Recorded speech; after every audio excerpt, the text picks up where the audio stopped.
Alright, so here we go.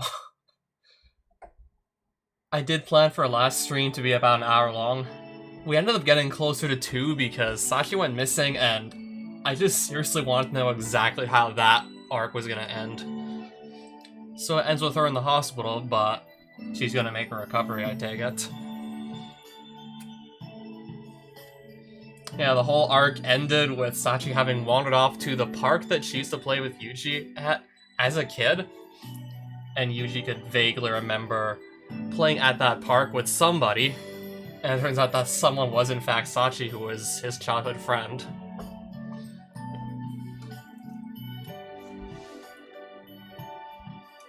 Yeah, it turns out she just misinterpreted the usual place badly enough to the point where nobody could have literally guessed like where she wandered off to.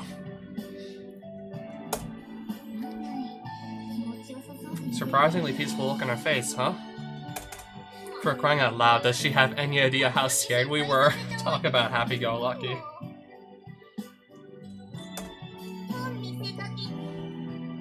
There sure as heck better not be some crappy twist where she stays this way forever.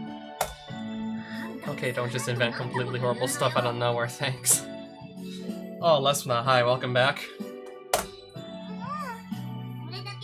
How's it going? Alright. Recently did do another Super Mario level 4 level design contest. Haven't really entered one of those SNW hacking level design contests in a while, come to think of it. And last I checked, you also entered the same contest as I did, Mago 4. I'm just that worried, I see. No need to worry about that, I believe. From what the nurses tell me, she's simply physically exhausted. This is nothing more than deep sleep. That's good to hear. Oh, I'm impressed Yuji found her in the first place. Now that you mention it, the power of love is amazing. Perhaps so. Whoa, that's the absolute last person I expected to take the bait. It's not like I meant anything by it, it's just that they seem to have been getting friendlier lately, so the explanation seemed vaguely plausible. Got it out, Yumiko, you're not just overlapping with my character, you've actually got skills. Skills might not be the right word, I'm pretty sure Sakaki-san is a natural. I won't give up. Sometimes farm-raised eels are even tastier than the ones they catch in the wild, so there.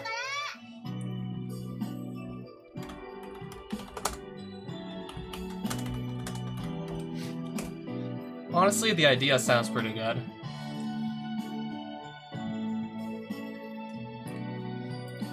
I mean, first things first, I probably want to go back and just count the number of submissions that were received.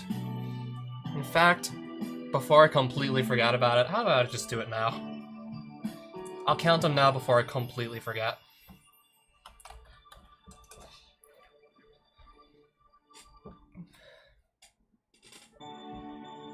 Yeah, so I guess at the bare minimum, I'm not currently banned from Talkhouse.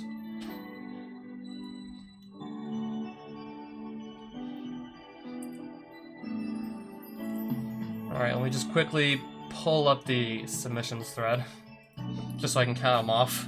And I assume we're still going to be waiting for results and whatnot. Make a BPS patch, I already knew that. So, Quills, Lotus Land Sigma, never heard of them. Koba Beach, that's a familiar name. Scarfly, haven't heard of them. Nitrogen, don't know them. Lazy, I recognize them, so I'm counting 2, 3, 4, 5, 6 so far. 7, 8, 9, 10, 11, 12, 13, 14, 15. I'll count mine as number 17. 18, 19, 20, 21, oh my. Still a decent amount of entrants, I must say. We're looking at least 25, 27, 28, 29... 29 people? If I know how to count.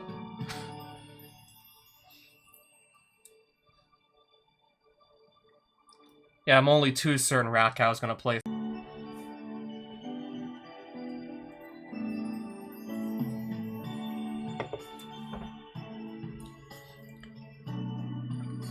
Okay, so I hope I'm still alive and whatnot.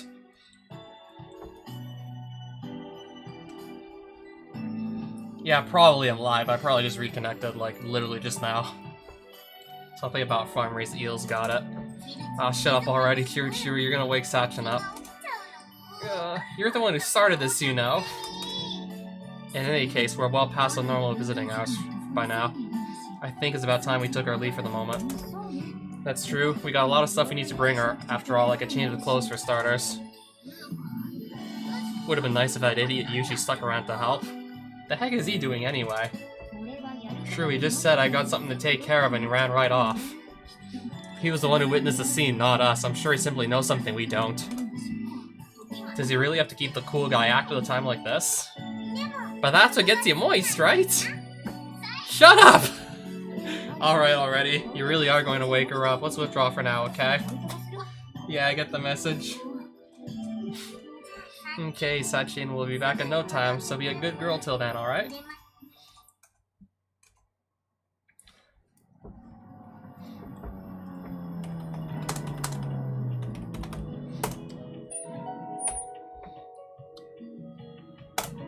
Mere moments after I pick up the sound of a well-tuned V8 engine approaching, a familiar yellow prancing horse pulls smoothly to a halt in front of my eyes. That's gotta be JB again. Yeah, it's a visual novel known as Grisaia, and quite frankly, it's easily the longest visual novel I've seen so far. Yeah, let's just say if this were like an actual physical book, not just a visual novel, I can guarantee you, like, this would be a doorstopper of a book. It supposedly would take you about 100 hours to get through the entire thing. Just as an approximation for how long this is. And a split second later, a person I've been expecting emerges from the driver's seat. She's about the only person on the road who'd come running to an answer a call at this hour, you know? I do, and I appreciate it.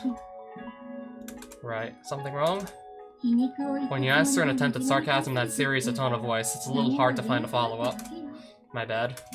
It's not like I'm upset or anything. So this girl's the one you were talking about before, right? The one who doesn't feel stress? By the way, this is technically confidential material, this manila envelope. Right, that's why I had to ask you, Julia. Well, I suppose it's difficult to criticize you, given I actually brought it. Thanks, I owe you for this one. You're not much fun when you're honest, Yuji. Chibi shrugs her shoulders as I take her documents, so on and so forth. It's not that I don't trust Chizuru, but I prefer to get my information from a familiar, reliable source. Also, I assume you're aware, but I did take a look at these documents beforehand. Not a problem. I was aware the kids in this school all had their problems, but this girl went through a lot in her own right. And basically, from what I've seen so far, literally everyone in the school, from what I've seen so far, literally every student has gone through a lot in their own rights. I guess if you don't mind the spoilers, for Makana Root, like, it was revealed that she grew up in this, like, powerful, like, aristocratic family that didn't really give two shits about her, only really cared about just furthering its own position of power and having money. And it eventually got to a point where the father tried to just divulge this information about this family's, like, darker side, like some of the more criminal things they do. And then he basically gets murdered right in front of his daughter, who was used as, like, bait to lure him out. So basically, the family has their own daughter kidnapped, has her father murdered in front of her, and then that gets her hospitalized for 6 years of trauma. And then in her route, basically, once it's, like, noticed by the family that she's going back out into the world, they try to get her back into the family to basically just become the next successor, I guess when the mother dies or something from old age. And understandably, Makana just says no, and also threatens to divulge the family secrets, which leads to her basically having a hit placed on her. Yeah. This doesn't sound like something I could just literally make up on the fly. And recently I got to see Amane's route. She was basically the only girl who survived a bus crash. A bus just fell off the side of the road, fell into the bottom of this ravine. The students were literally stuck there for 15 days, and there was only one person who survived. And not to mention she had to witness the rest of her basketball team, except for like one other student, just going mad from being stuck down there for 15 days and then just turning to cannibalism. Yeah, and then Mitsuru basically just being berated as a kid because the tutors that were teaching her were just angry at her parents. Her parents insulted the tutors, then they decided to just start insulting her, and it completely destroyed her self-esteem. And then there was also the thing about like having the weak heart, the heart condition, so she had to get a transplant. And then after that, getting stuck with like a split personality that she had like little to no control over. I see. And then I guess maybe the streamer gonna get to figure out what Sachi's been through. Like, why is Sachi almost robot-like, and how she literally never disobeys an order? And how she can just easily get instructions confused, much like a machine, without further context. I was more or less expecting JB to read the documents before handing them over, but judging from her vague language, it seems there was indeed something fairly dramatic inside. Why do you want to know about her problems planning something in particular? Don't know yet, but if there's something I can do for her after reading these, I think I will. Okay, so can we just start reading these? I see, in that case I won't say anything. You're not opposed to the idea? I would have the right to take your private life from you on top of everything else. And I know you wouldn't say something like that unless you had a worthwhile reason. In other words, you trust me? I suppose so. At the very least, I believe I know how you think. After all, I'm your guardian, your superior, and your friend, all in one package. True enough. With my master and my older sister dead, JB is without a doubt the foremost living authority on the subject to me.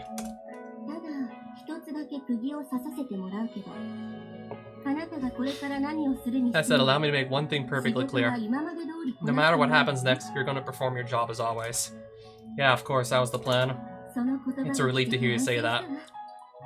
You may be on reserve at the moment, but there's still quite a lot of people relying on you. Alright then, I'm gonna get going. Right, I appreciate the help, JB. If you'd like to express your gratitude in a more concrete way, treat me as some 3-star Italian sometime. Returning to her usual playful tone, JB deftly brushes a loose strand of her thick golden hair into place, then steps back into her car. Yeah, I'll make a note. As the prancing horses grow small in the distance, I mutter wryly to myself. And then he starts reading the envelope. At a glance, it's 6 pages filled with text, almost certainly printed from a personal computer. So now I got my hands on Sachi's past. What's more, I managed to obtain it quietly, from a source with absolutely no connection to these events. For JB, it was probably a simple job involving nothing more challenging than a few minutes of database crawling on a neglected terminal. But this way, if and how I make use of this information is completely up to me.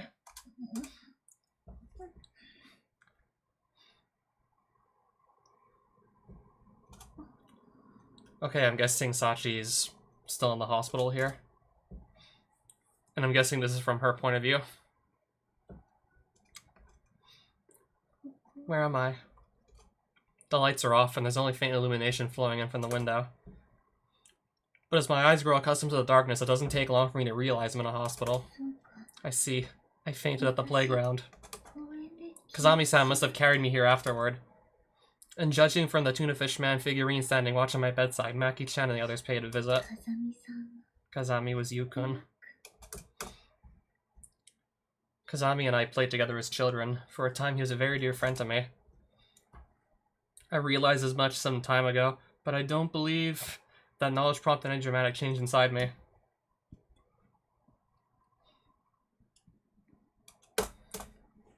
Well, I have a Discord server, I can just post the announcement that I can just confirm the fact that I'd be streaming the levels if I do so.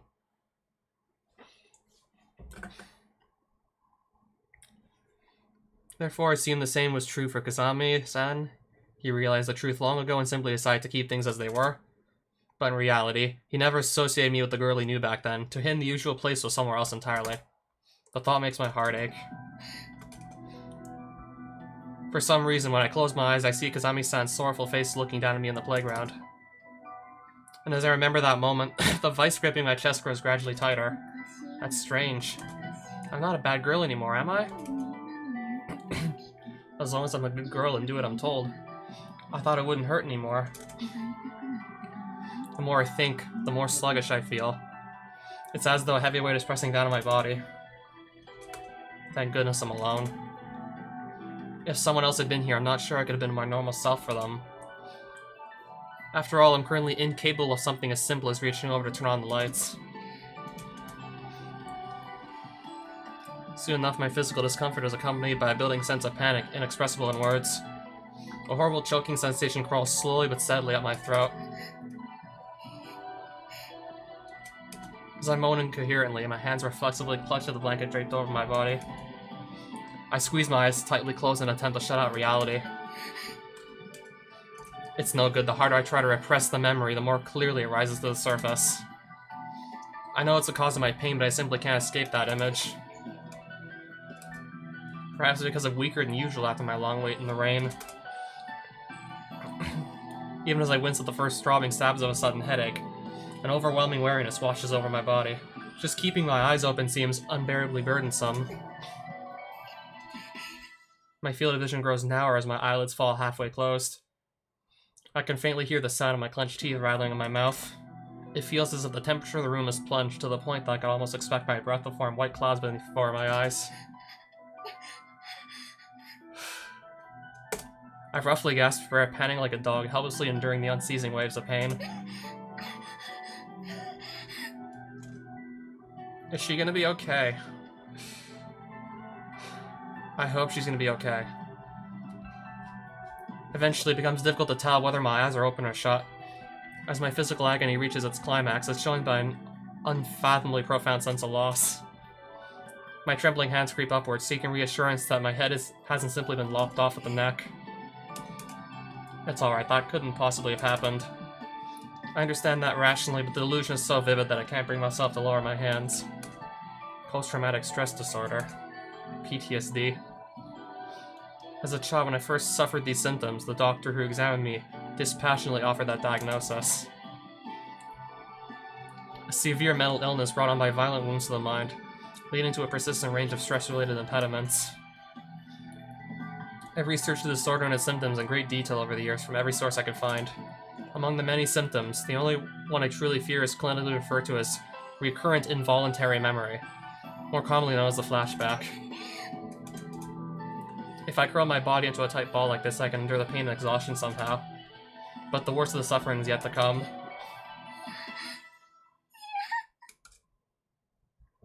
As I begin to imagine that moment, tears flood out of my eyes, and I shake my head from side to side like a spoiled child throwing a temper tantrum. Lukewarm drool dribbles out of my gaping mouth as I'm racked by my dry heaves. At some point, my groans give way to convulsive sobs. I'm sorry. I'm sorry. I'm sorry. I'm sorry. This is how it always happens. After enduring the pain, I see the dream. The memories I've tried so hard to forget force their way into my mind, still vivid and clear after all this time. The profound darkness, buried deep inside by my own conscious efforts, pushes its way back to the surface. How many times have I seen this dream since that day?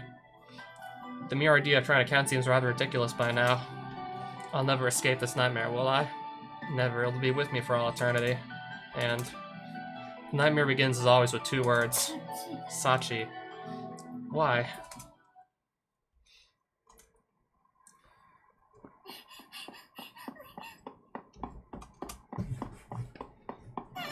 I'm home. Welcome back, Sachi. Did you have fun at school today? Yeah. The workshop was constantly filled with the clamor of industrial machines, but when I shouted out a greeting, my parents never failed to put down their work and answer. My gentle mother always smelled like freshly dried laundry, and my smiling father, whose face was constantly smeared with grease and oil.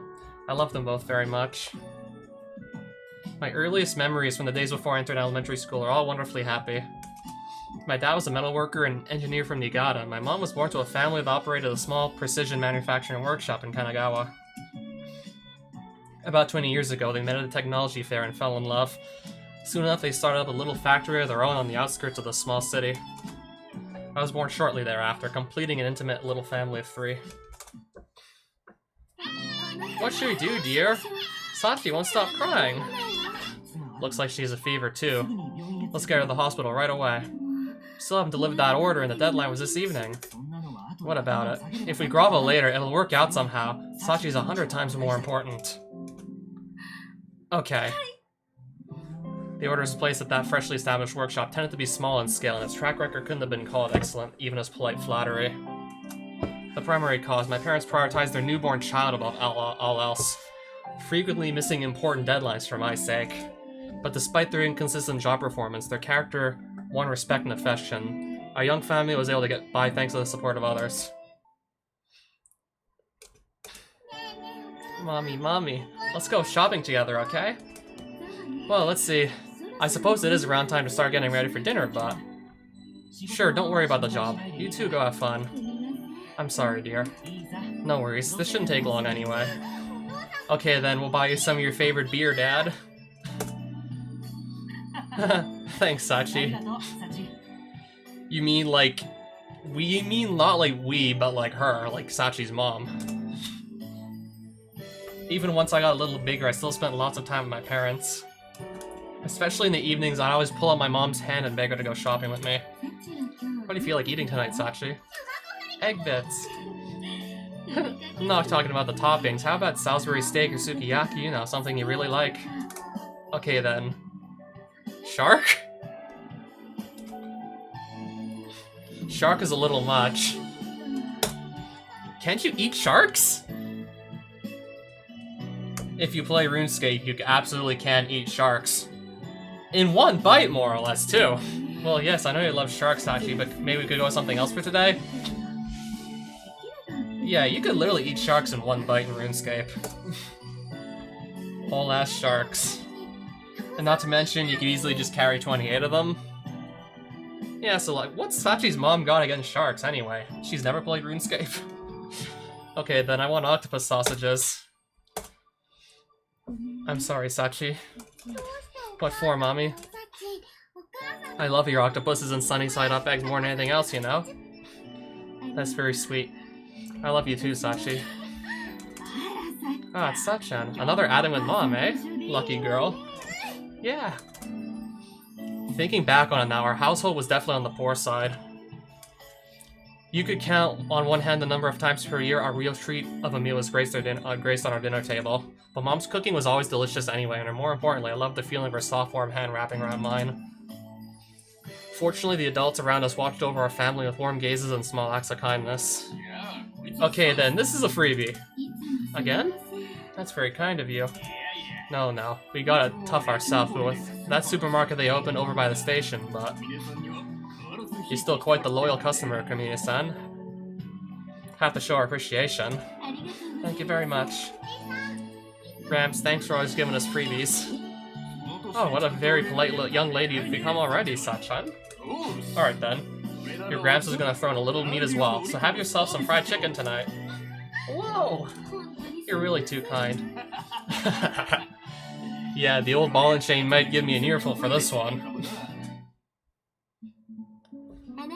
Thanks for your hard work today, dear. Yep, you too. Nice work as always. Good work, everybody.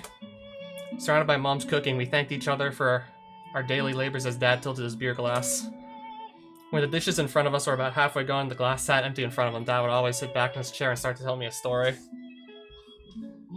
Hey, Sachi, do you know about etching? Never heard of it. Dear, Sachi's only 5 years old, remember? It would be pretty bizarre if she did know. You think? When I was Sachi's age, I was already sneaking into my dad's workshop and fiddling around with the machines, you know? But the machines in your workshop aren't any fun, Dad. I like playing with dolls better. That's how it is, huh? Well, you are a girl after all. Yeah, when I grow up, I'm gonna be a mom just like Mom. Sachi? Oh, you really say some cute stuff, Sachi. Okay, then I'll tell you about one of Daddy's uncles who makes toy dolls in his factory. I want to hear about the dolls. Dad's stories were almost always connected to his job somehow. Even so, it was fun to hear about new things, and I was in awe of him for knowing all that super complicated stuff. But what always impressed me more than anything else was his amazing handiness. Daddy, I changed the battery, but this clock still won't tick-tock. Let's see here. Looks like the circuit's broken. They must have done a sloppy job soldering the wires. Can you make it tick-tock again? No problem, I can fix this right away. You're amazing, Dad. A clock that won't tick I can handle. Wish it was this easy to deal with Mom when she's ticked off. Dad loved playing with machines from a very young age, so he could repair almost anything. Because of that, the things we bought tended to last much longer than they would normally, and I always thought of him as some kind of wizard. Hey Dad, what's that? Ah, right, this is called a music box. A music box? When you open the lid, it turns on a little device inside that plays sounds. Oh, really? Of course! Would this be the first time you've seen a music box, Sachi? Yeah, and it made a really gorgeous sound too. Oh, and you know what the word gorgeous means, Sachi, right? Uh-huh, they said it on TV last night. I see, and you thought the song was beautiful? Yeah, it was really pretty. I see, I'm very happy to hear you say that, Sachi. Why? Well, the song inside this music box brings back a lot of memories for Mom and Dad. It's the song they played at their wedding ceremony. Yeah, the two got married, then they had you. A promise you make to the person you love, you swear to find happiness together, and just stay together for the rest of your lives. Find happiness? Your name's written with the character for happiness, you know? Really? Yep. So when you grow up, I'm sure you'll marry someone you love too, and be very happy together. Okay, then when I get big, I'll marry Mommy and Daddy too.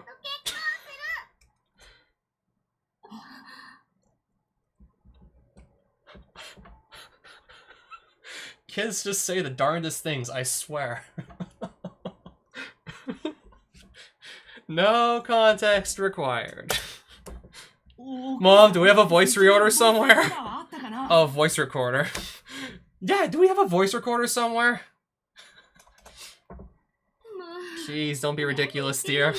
You marry someone outside the family and within your own age bracket. Do you want to marry me too, Dad? Yeah, you bet I do. I've fallen in love with you all over again, Sachi. I guess you're just gonna have to explain this when she actually gets older. Just tell her that you don't marry your parents. I mean, sure you love your parents, but not in that sense. Really? But you have to get a lot bigger before you can marry anyone, okay?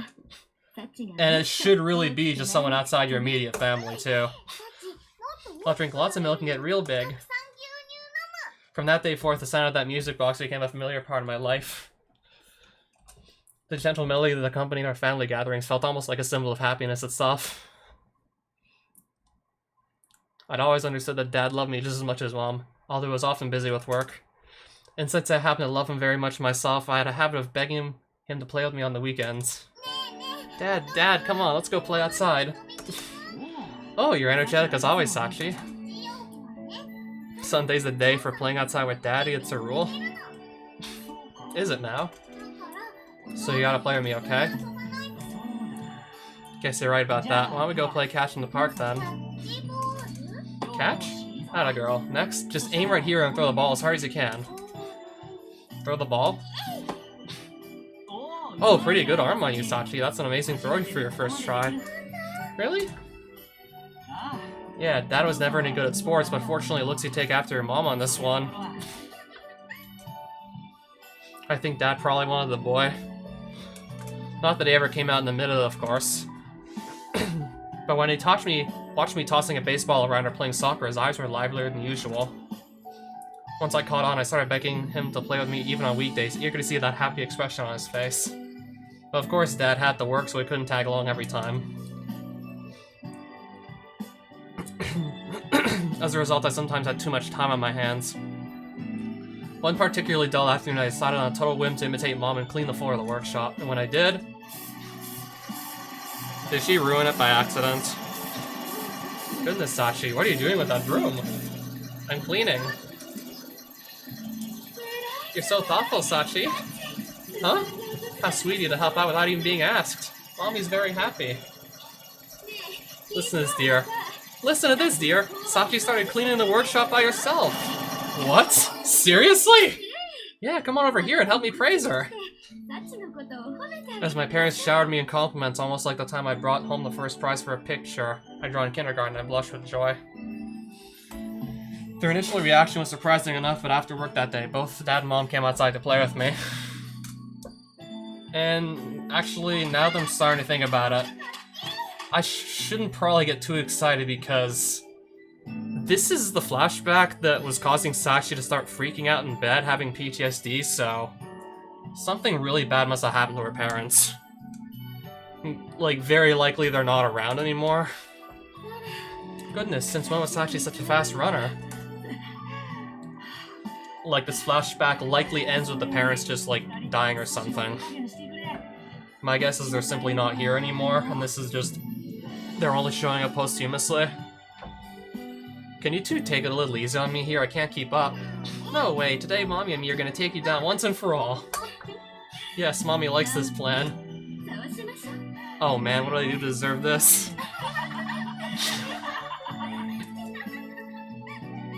We laughed and played until evening came. For one day, the machine sat silent in the workshop. In exchange, our house was filled with the resounding melody of the music box, and from that shining moment, I was left with a powerful new conviction. It makes Mommy and Daddy happy when I clean up. If I do it again, they'll play with me more. Motivated by that simple thought, I began to clean the workshop and our house whenever I had the time. Come on, Mom and Dad, work's over now, so let's go play. Okay. We'll clean up real quick, so at least wait for us to get changed. No way. If we don't hurry, someone else is gonna capture the sandbox. Geez, Sachi, you're too much. And sure enough, whenever I cleaned up for them, my parents would emerge from the workshop with resigned smiles on their faces. After witnessing the same scene play out countless times, I'm sure the neighbors had me down as a slightly spoiled little tomboy. Not that I noticed at the time, so caught up in every precious moment. Back then, my world consisted of nothing but the things before my eyes, the places my short legs could carry me, and it was more than enough. But eventually my way of thinking did undergo a clear change. That day, a little while into my first year of elementary school, I proudly brought home my first perfect test. Amazing. It really is a 100.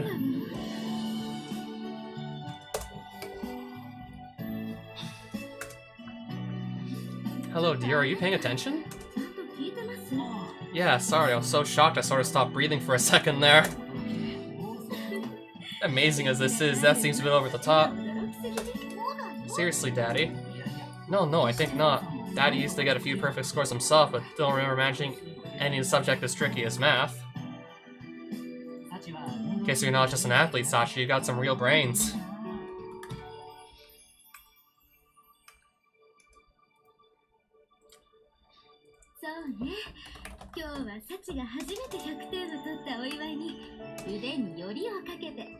So it seems, in celebration of your first perfect score, I'll have to outdo myself and make a real feast tonight.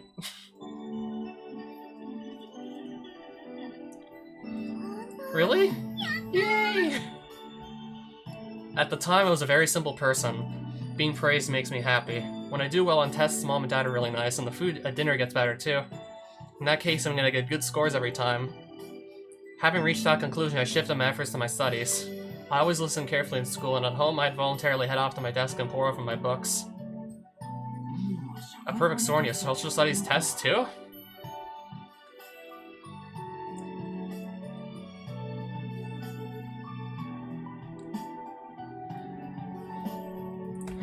The teacher said I was the only one in the whole class to do that too. Lately, you seem to have been studying hard at home as well. I'm really looking forward to seeing your report card. The harder I tried, the more my parents complimented me. The more effort I put in, the wider the smiles on their faces. That was all there was to it, but as simple as I was, that was more than enough to motivate me. As I focused on that clear objective, my grades soared with astonishing swiftness. Here we go. We're celebrating you getting all B's and above on your report card today, Sachi. Whoa, hand-rolled sushi? You've been working really hard lately, you know? We gotta return the favor. Return the favor? That's right, putting in the effort is way easier said than done, after all. It's only natural we praise you for pulling this off. Okay. That's right, I think a little reward may even be in order. I'll buy you anything you want, okay? Anything? You might regret that one. Hey, it's fine every once in a while. Come on, Sachi, what's your pleasure? Brand new car? I don't really think I want anything. Huh? Mommy and Daddy praised me. I even got to eat some sushi. I don't need anything else. Sachi? Those are my true feelings. Of course, sometimes I did look at pretty new clothes my friends wore and feel a little envious. And I sort of want to visit those fancy amusement parks I talked about on TV too. But when I went home after school, Mom and Dad were always waiting. The music box played its beautiful song in the background. And the people I loved had smiles on their faces. That was more than enough for me. But those tranquil days didn't last forever. One day, word got out that Dad's family received a contract for grinding lenses that would be used on a space shuttle, leading to media interest in a TV interview. We'd contributed intricate metal molds that were now valuable manufacturing assets. With a sudden burst of publicity, a few major orders started trickling down to our workshop as well.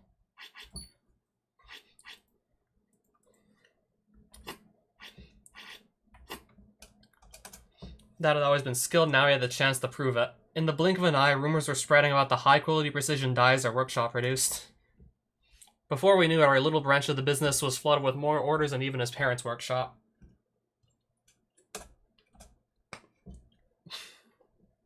A year or so after these events, my life changed dramatically.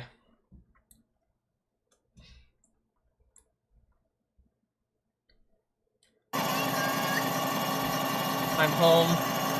Welcome back. Back from school, I yelled out a greeting to the workshop and enforced a habit, though there was no answer from Mom and Dad. Instead, I was welcomed home by the drone of industrial machines, a constant companion from morning through night. On the dining table, a gorgeous meal was waiting for me, but the clouds of steam that proved the food was freshly made were missing. The pencils I used to wear down to the nub had all been replaced with nice new pens, but I no longer heard Dad's encouraging voice at my side as I studied. I could wear all sorts of brand new clothes, but Mom didn't sew shark pleats to my dresses anymore. Among all these, what hurt the most was of all, I no longer spent much time with my parents. Producing metal dies is precision manufacturing requiring both high technical knowledge and natural skill. It was extremely difficult to find qualified new employees for such a small business. Dealing with a workload that had suddenly doubled with the same number of people as before, there was no choice but to increase working hours proportionally. The amount of time Mom and Dad spent in the house became extremely limited, and the amount of time I spent alone grew dramatically. Even so, I wanted their attention just as badly as before. Sometimes I'd sit up waiting, rubbing my drowsy eyes until the machines finally fell quiet. Hi Mom, hi Dad, welcome home. Oh, hey Sachi. You're still up here? I really want to show you guys something today. You have something to show us? I got my first 100 on a science test today. I see, you're really something else, Sachi. Congratulations, Sachi. Yeah. And when I did, my parents will still listen to what I had to say. But even then, they didn't smile like before. Their faces were always lined with exhaustion, their eyes dull. I knew they were busy because Dad's family had been on TV. I just had to tough it out a little longer and things would be back to normal. I did my best to believe that. I waited as patiently as I could for my parents to get less busy. But rather than diminishing, the work kept pouring steadily in. Even after 3 months, then half a year, the situation didn't improve in the slightest. In fact, things eventually got so frantic my parents hired a housekeeper to look after things.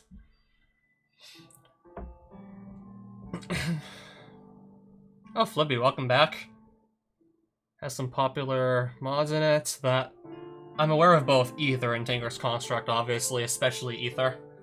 But also something more obscure like Food Bosses that there's no way I've played Food Bosses. I mean, I probably remembered most of the mods for Minecraft I've tried out, and Food Bosses wasn't one of them. And I do think if I would have battled a pizza and an ice cream bowl, probably would have remembered this. Eventually, they hired a housekeeper, the parents. She cooked and took care of the laundry in Mom's place. She accepted the handouts I brought home. When there was a parents' night at school, she was the one who showed up. The housekeeper was a diligent person who took her job seriously, and she was always nice to me, but that wasn't enough. For some reason, I never felt particularly happy when the housekeeper patted my head gently and praised my achievements. So one day, taking advantage of a brief pause in the feverish activity in my parents' workshop, I rushed up to Mom and tried to show off my latest test. I'm sorry, Sachi. Mom's got to head out for a meeting with one of our client companies. When will he be back? Probably very late. Show me next time, okay? Come on, don't you have, like, I don't know, at least 10 seconds? I don't know, if I was, like, I don't know, maybe if I was Sachi's mom, I'd say, okay, I got 10 seconds, then I gotta leave. But I finally got 100 on Japanese, and it's my worst subject. For the first time, I couldn't even get a glance at the paper. I still remember the shock and anger I felt. Crumpling the test into a ball, I threw it into a trash can. On the night I turned 9 years old. Neither Mom nor Dad were waiting for me. Instead, I was greeted by a feast our housekeeper had prepared and the pile of presents stacked up on the table. But I didn't have the slightest interest in the food in front of me, much less the colorfully wrapped boxes. This stuff isn't what I wanted.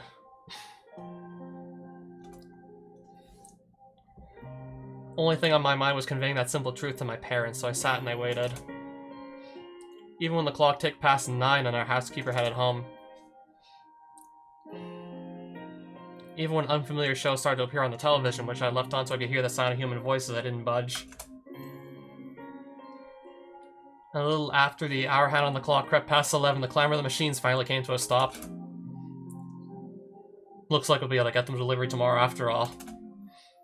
But we gotta get started on the next job right away or we'll never make it. Yeah. Sachi? Were you waiting for us to finish working? Yeah. Sorry to keep you up, kiddo. I know it's a little late, but happy 9th birthday. Happy birthday, Sachi. Yeah. I know we've been making you feel a little bit lonely lately, so we sort of splurged on the presents, you know? What's the matter, Sachi? Does your stomach hurt? Now that you mention it, she hasn't touched the meal, has she? I don't want it. I don't want presents or nice food. Instead of eating steak alone and listening to a bunch of machines clang, I want to eat curry together.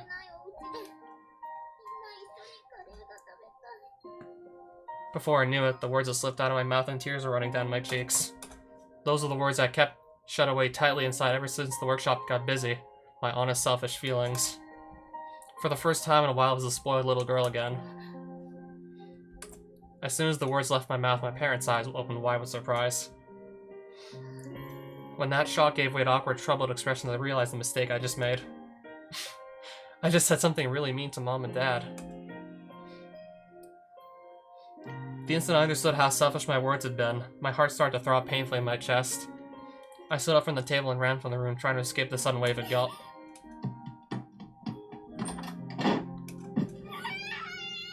Dashing into the room, I broke down to the futon and cried my eyes out. I was angry at my parents, who couldn't even spare a single night for me, even on my birthday. And when I was angry at myself, for being cruel to my exhausted parents, who'd been forced to work by circumstances beyond their control. Tormented by this jumbled mixture of intense emotions, I cried into my pillow until morning came. That was my 9th birthday. After that miserable day, I decided to change my way of thinking and start fresh. Maybe finally saying what I kept locked inside helped. Maybe all the crying got all the poison out of my system. Either way, I found a new conviction to cling to. If what I've been doing isn't enough, I'll just have to try harder. Not merely devoting myself to my studies, I began to actively volunteer for class representative and other student government duties. I threw myself into anything that seemed like it might put smiles on my parents' faces, even learning to play the music box song they love so much. Probably because of that broad-spirited effort, my results at school rose so high I broke the top 10 list for our year. Grades other than A disappeared from my report card entirely. And comments were increasingly filled with effusive praise about how I'd become an example for the other students. But even then... Dad, today was the closing ceremony, so I got my report card. Oh, already that time of year, eh? And guess what? This time all my grades were A's. Okay, I'll take a careful look once I'm finished with this job, so can you wait just a little longer? Forget it. In the end, nothing changed. Even when I brought home a straight A report card for the first time, Mom and Dad didn't pay attention to me like they used to. If the best possible results weren't good enough, it could only mean my parents started to hate me. No matter how good my grades got, it wouldn't make them start loving me again. They were probably working really hard on their job so they could get enough money to run away together. The more I thought, the more dejected I felt. Why had I even bothered to try so hard all that time? Before I knew it, my legs had carried me to the neighborhood park where we once played together as a family. This place is still the same. The round bench at the center and the sandbox next to the ladybug, it's all like it used to be. But I might never be able to play there again. Not like I had before. I'm the saddest kid in the world, abandoned by my own parents. It was only a few moments after I convinced myself of this that I noticed the mysterious boy. He wasn't doing a thing, just sitting quietly on a swing, staring off into space. I'd always thought of the park as a place where everyone played all the time, so the motionless boy struck me out of place. What's that kid doing over there? And then I just walk right up to him. Hey. Hey, can you hear me?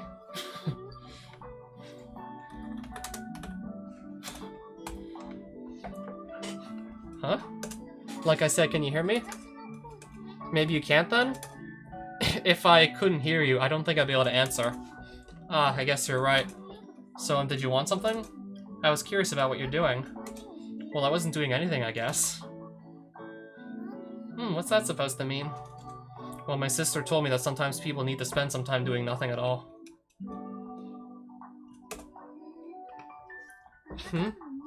Your sister says some interesting stuff. Yeah, that's what everyone says. But you're in a playground, so there's lots of stuff to do. Wouldn't it be more fun to actually use that swing? Or play in the jungle gym or something? Don't you think so? Yeah, you're probably right. Okay then, let's play together. Huh? I came here because I sort of want to play, and you just agreed to that the playground's more fun that way. So there's no reason not to, right? Come on, let's go. The boy looked so painfully bored that even the saddest kid in the world had forgotten to feel sorry for herself. As he blinked up at me completely dumbfounded, I grabbed him by the hand and pulled him along after me. And that's when she met Yuji. What should we do first? Ah, wait. What's wrong? I forgot to ask what your name is. For the record, what's your name? Yuji. Kazami Yuji. Okay then, I'm gonna call you Yukun from now on. Huh? It's easier to say, don't you think? What's your name then? Sachi Komine? Sachi, like an orca? Hey Yukun, mind if I smack you right in the kisser? Sorry. Anyway, you can call me whatever you want, except that. Okay then, I guess we'll go with Sachan. So it's Sachan after all? I mean, nothing else really comes to mind.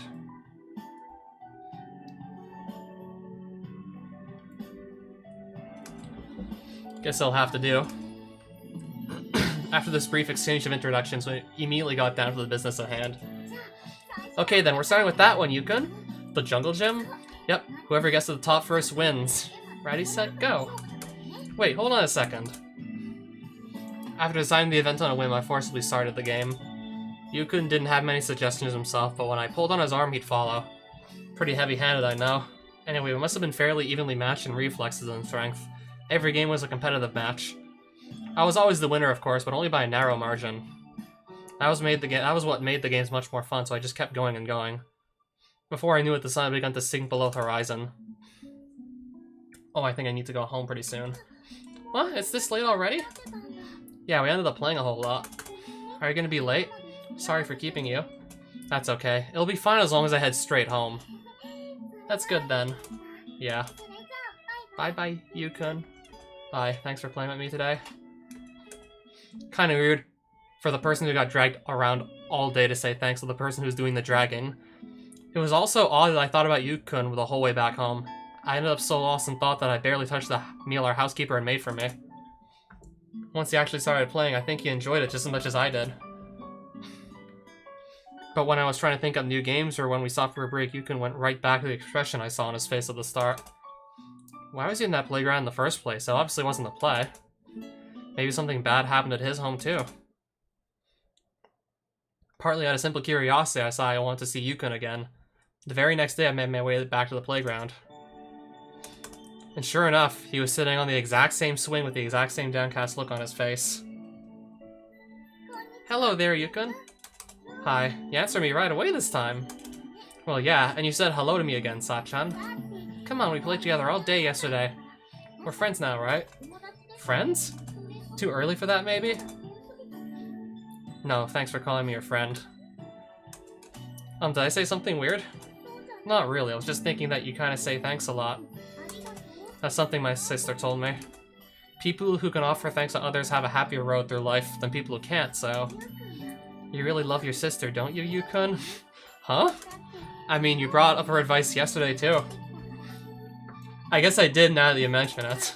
So am I right? Yeah. Sometimes I really don't understand what my big sister's thinking. Sometimes she's even kind of scary. But she's normally really nice to me. I think I love her more than anyone else in my family. No kidding. But anyway, I agree with your big sister on this one. Really? My mom says the same thing all the time. When somebody's nice to you, make sure you say thanks. So, I guess you love your mom, Sachan? Huh? Since you brought up her advice. Yeah, I love my mom and dad very much. No kidding. Yep. As the conversation moved along, we slowly learned more about each other. That was surprisingly fun in its own way. We ran to each other again and all, so why don't we play some more? I don't mind, but is it really any fun playing with someone like me? Of course it is, you're pretty good at climbing and running yourself, so all the games we played were really close. Had a ton of fun yesterday. Thanks, it's nice of you to say that. There you go again. Ah, you're right. That was fine by me. For some reason, every time Yukon said thanks in that slightly bashful voice, I felt genuinely happy. By the way, how old are you? Oh, I'm 10. Whoa, I'm younger than you, huh? Seriously? I was so sure it was the other way around. Oh, really? Why did you think I was older, Yukon? I mean, you're stronger than me, and I'm a boy.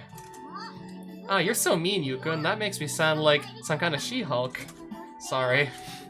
You don't have to apologize. I'm not that angry. Really? That's good.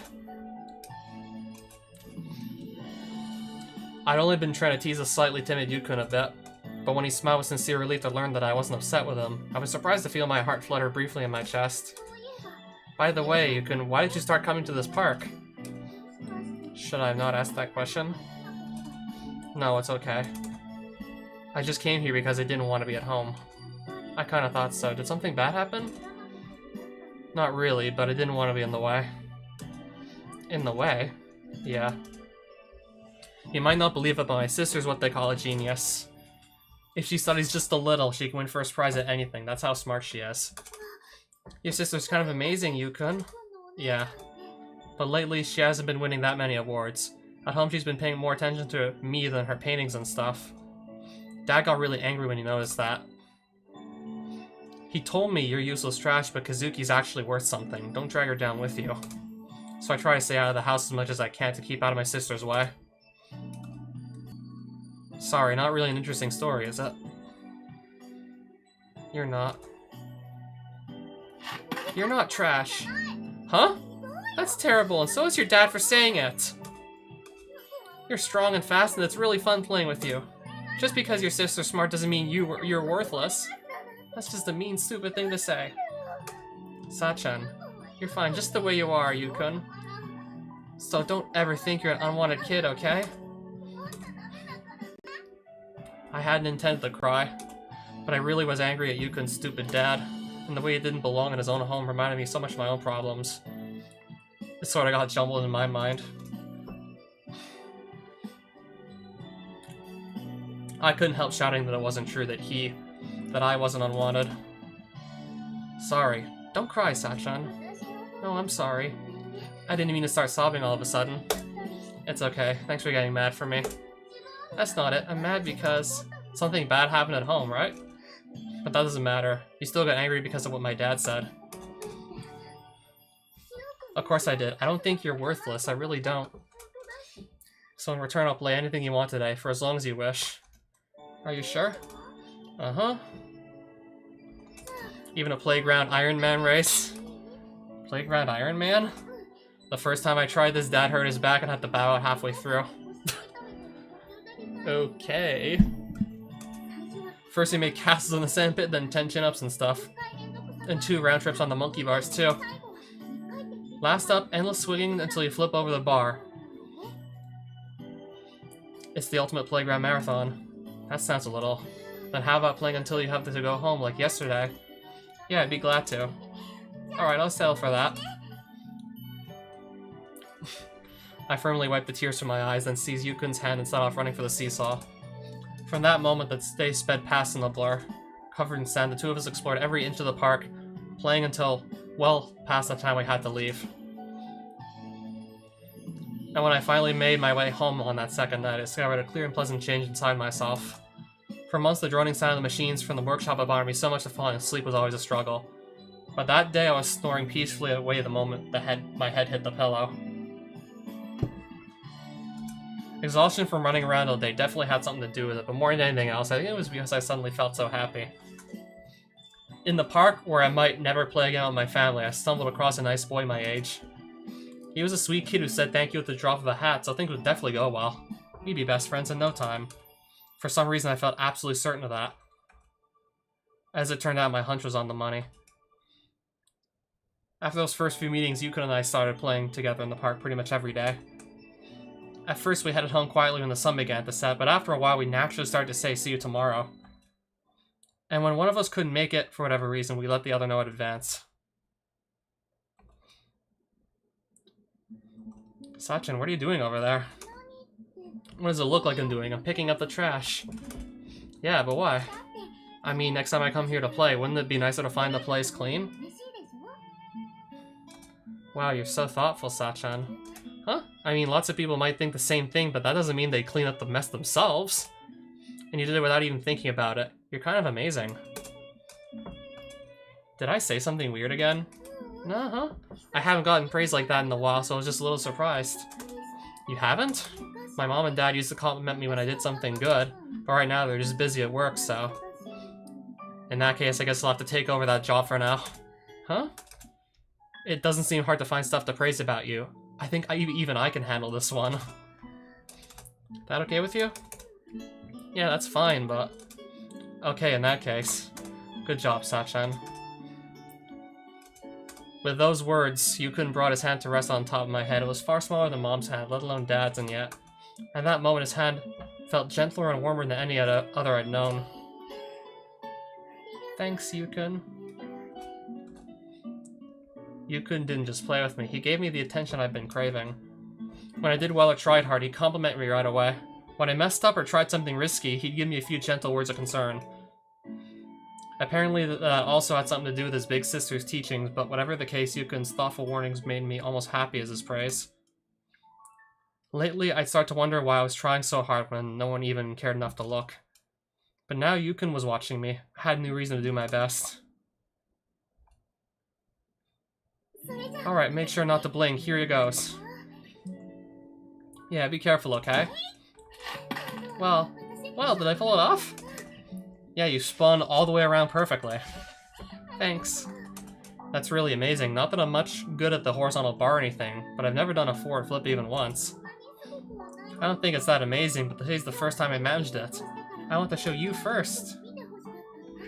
Oh, really? Thanks, Sachin. Huh? That's a reward for playing with me all the time. Yeah, thanks. When I tried hard at something, Yukun would always praise me. Sometimes overflowing with happiness, I'd give him a kiss on the cheek in return, and more than once I drove myself so hard in pursuit of a new achievement that I ended up passing out on the playground. That's how much Yukun's words meant to me.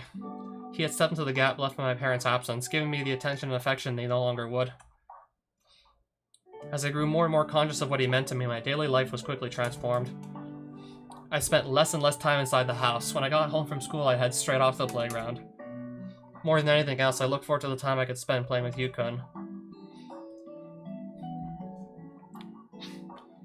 At home, the constant grinding of the machines and the perpetual silence of our music box were still painful, but I found I could endure them now. Not to say that I didn't interact with my parents at all. You seem to have been playing at the park quite a lot lately, Sachi. I made friends with a kid named Yukun there. I see, I'm glad to hear that. Yeah, I'm okay. Good luck with your job, Mom. When coincidence brought us together, we were able to hold slightly awkward but reasonably friendly conversations. Even so, I stopped actively trying to regain their attention.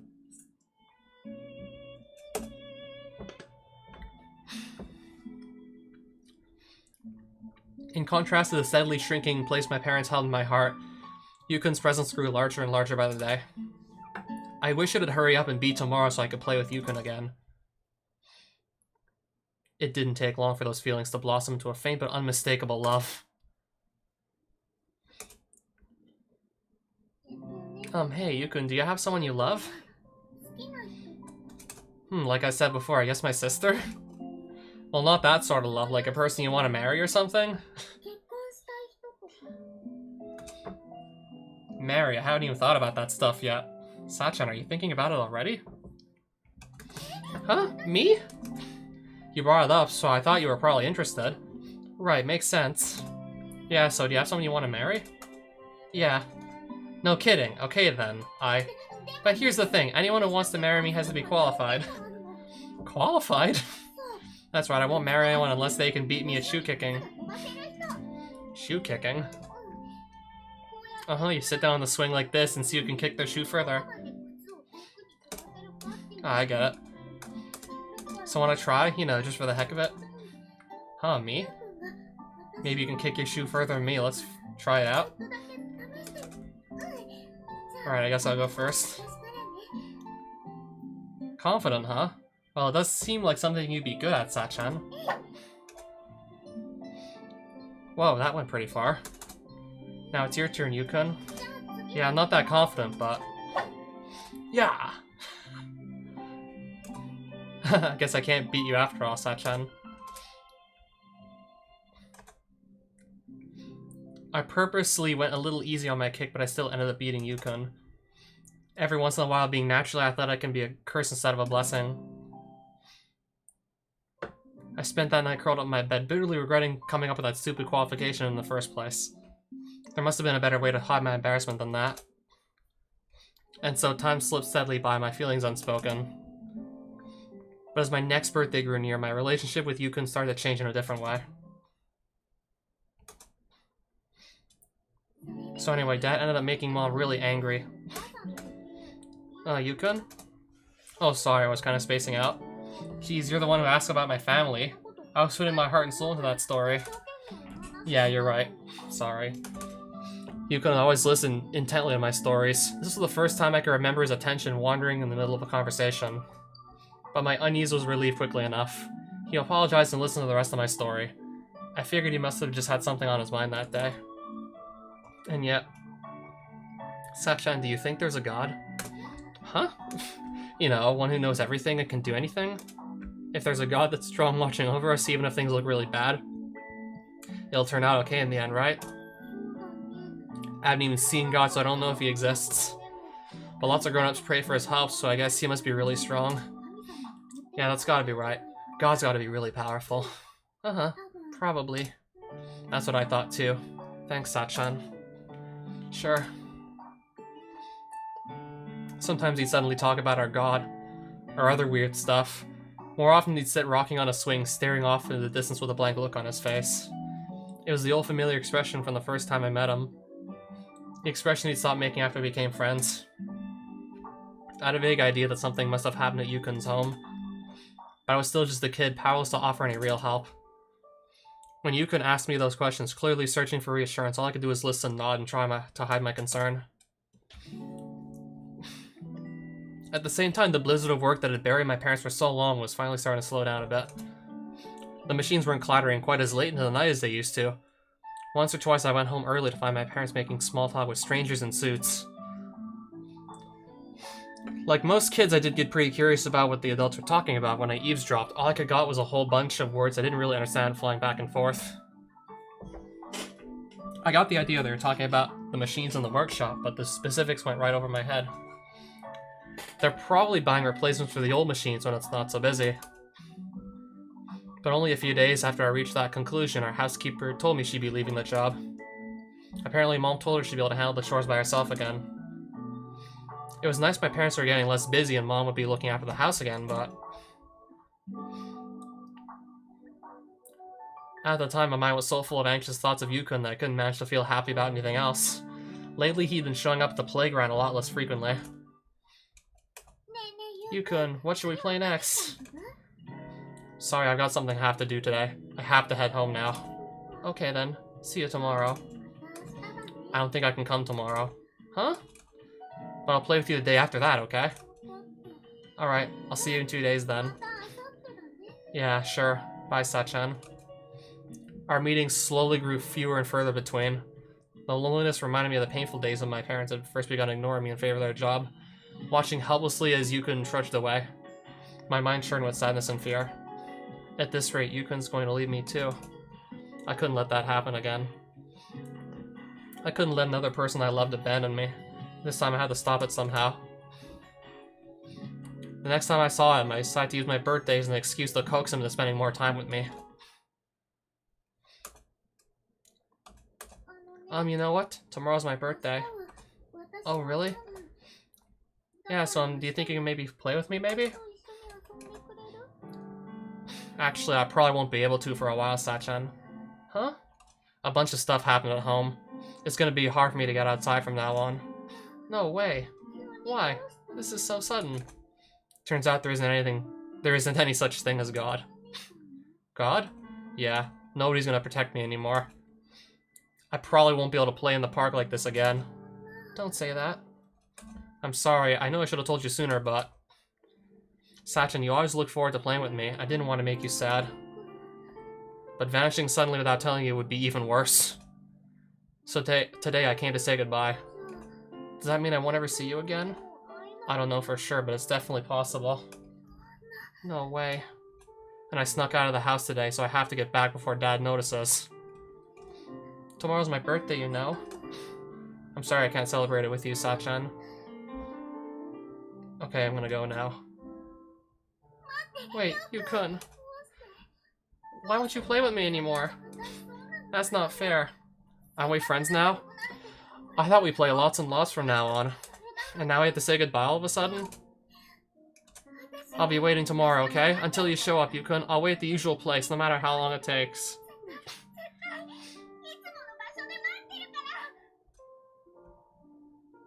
As Yukun slowly walked away for the very last time, I yelled at the top of my lungs, more loudly and more desperately than I ever had before in my entire life.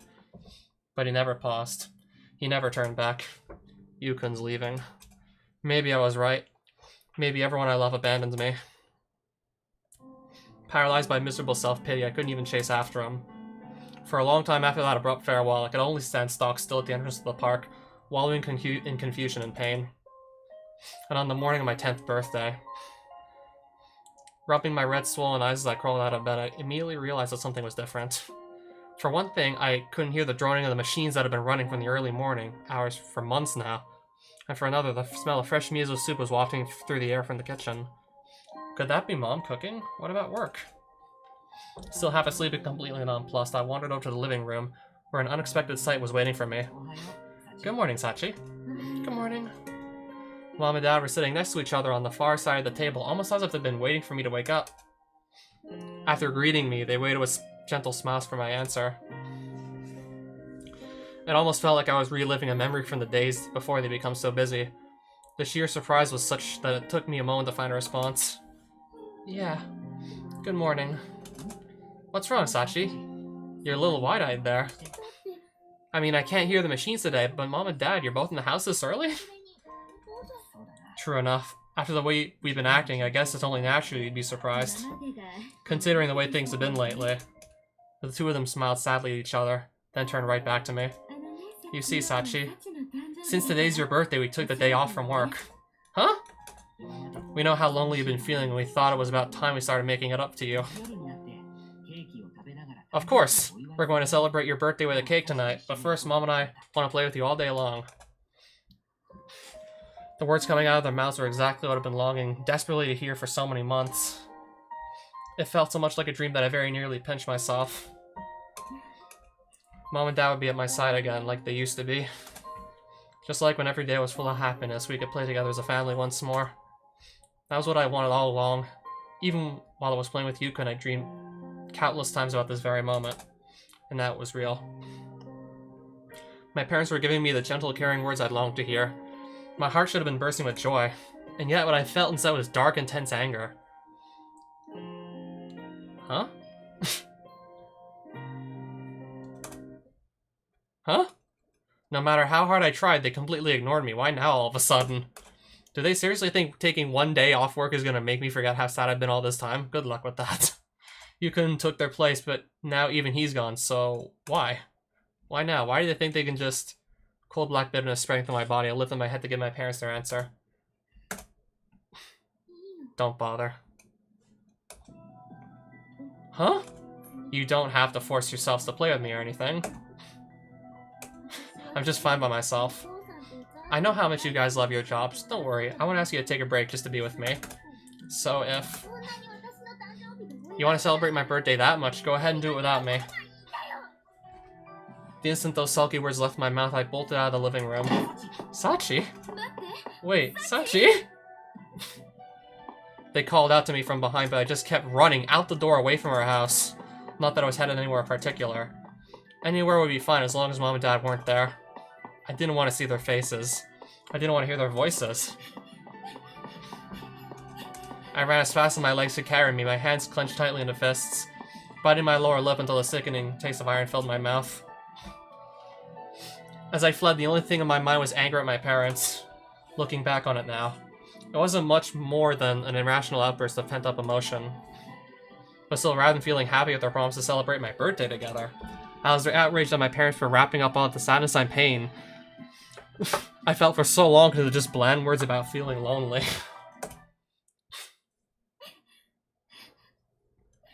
And in the end, my blind aimless flight carried me to that familiar playground.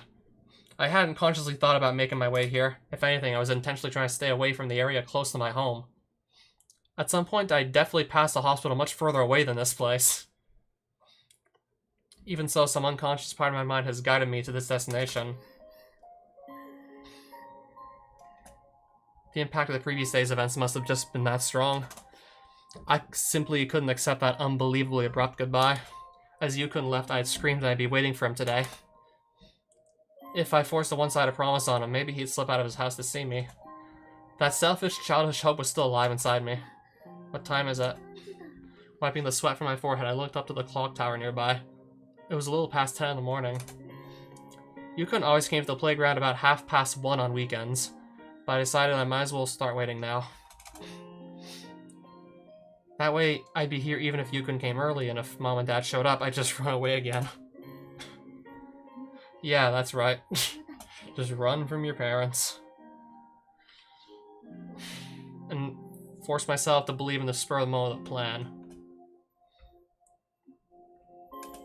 I walked over to the swing set where the two of us had always sat side by side and settled to my seat. The day before, I told Yukon I would wait for him in this park, but it wasn't like he promised to come play with me. He hadn't even responded to my words. There was no guarantee Yukon would come to this park. Still, I had absolute faith he'd show up eventually, and was pretty confident I couldn't wait patiently until then. But as the clock's hour hand made its way past the 5 and my vigil approached its 8th hour, even that childish confidence began to waver. I guess he's not coming after all. So yesterday really was goodbye. The playground that always felt too small for us suddenly seemed like an unbelievably large and empty place. Yukon had told me clearly enough that he couldn't play with me anymore, that even getting outside would be difficult from now on. Could he even make it to the park if he wanted to? Having regained the ability to think rationally with the passage of time, my mind ruthlessly chipped away at my unfounded confidence. And finally I arrived at the realization I backed myself into a miserable corner.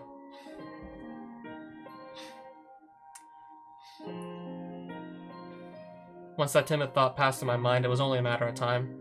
The painful emotions I'd been covering up in my anger came bubbling back up to the surface. I was really mean to Mom and Dad again. They were gonna play with me, and I ruined everything. This isn't any different from last year. Even if I go home tonight, my birthday's just gonna be Mom and Dad yelling at me.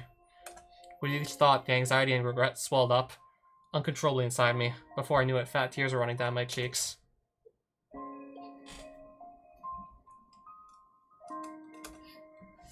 Dad, Mom. Sachi. When I squeezed my eyes closed to shut out the world, I saw my parents in my mind's eye, their faces gentle and kind. No matter how lonely they made me, no matter how much I tried to hate them for it, in the end I still loved them both very much. Sachi. And in the moment I finally understood, I thought I could hear those same familiar voices. Not in my memories, but somewhere nearby. Huh? Sachi! I raised my head with a jerk, indifferent now to the tears that continued to pour from my eyes. Outside the park, just on the other side of the road, I saw my mom and dad. Even from a distance, I could tell they were covered in sweat, that they had been desperately searching for me. Mom and dad are still mom and dad after all. The people I love most in the whole world. I should have known that all along. Why couldn't I have accepted that for the start? No, there was no longer any point in even thinking about it. I was wrong. Now all I had to do was apologize. All I had to do was just jump in the ropes and yell and I'm sorry for being so selfish. Daddy! Mommy! Sachi! Once the two of them noticed my presence, their expressions instantly melted with relief. I dashed out of the park, overwhelmed with happiness, and I heard a sudden roar displaced there like the sound of a fierce wind. In the next instant, the world before me was filled with a colossal jet-black blur. I heard the sound of something colliding with something else, then screeching to a halt nearby. I reflexively squeezed my eyes shut. When I timidly opened them, I was greeted with the unimaginable. Mom and Dad were stretched out flat on the road's surface, almost as if sleeping face down. Dad didn't even stir. A machine with a dead battery. Mom twitched convulsively again and again. A broken toy. The blood pooling underneath their bodies crept slowly across the orange-tinted asphalt, dyeing the road a dusky red. What is this? Those agonized groans, so totally unlike any other sound I'd ever heard my mother make, filled me with a terror too pure and prompt to express in words. My ears had begun to ring, as if to drown out the unpleasant sound of the truck's engine idling nearby. With every moment that passed, my breaths came faster and faster. I couldn't fully grasp what just happened before my eyes, but instinctively understood there was something so awful as to wipe everything that had come before into complete irrelevance. What do I do? What do I do? Right, I gotta call for help. At times like these, call 911 first. My mind was still capable of thinking about what I should do next. And yet my body was frozen on the spot, as if physically rejecting the incomprehensible situation before me.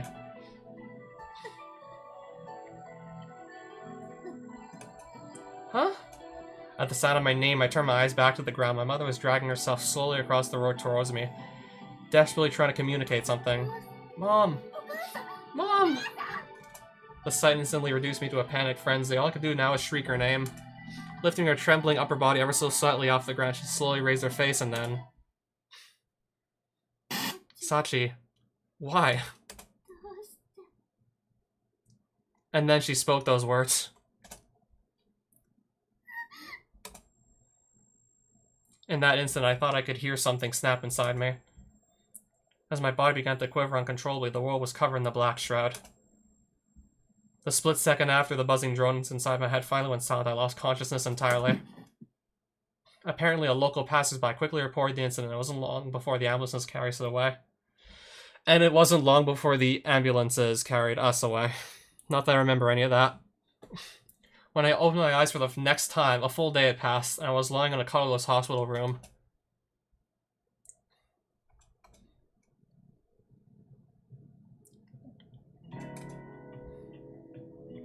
Where am I?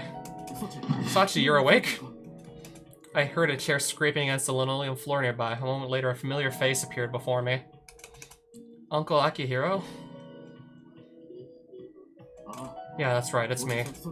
First things first, are you feeling alright? Does anything hurt or feel bad? I gingerly moved my arms and legs several times, but couldn't find anything wrong with my body. No, I'm okay. I see. Thank goodness. My uncle smiled broadly at my words, tears in the corners of his eyes. Still a little dopey from waking up, I felt a simple curiosity about the intense emotion so evident in his face. What happened? When I put the question into words, my uncle averted his eyes, an expression filled with reluctance and pain. Your parents are dead? Yeah? were in an accident. An accident?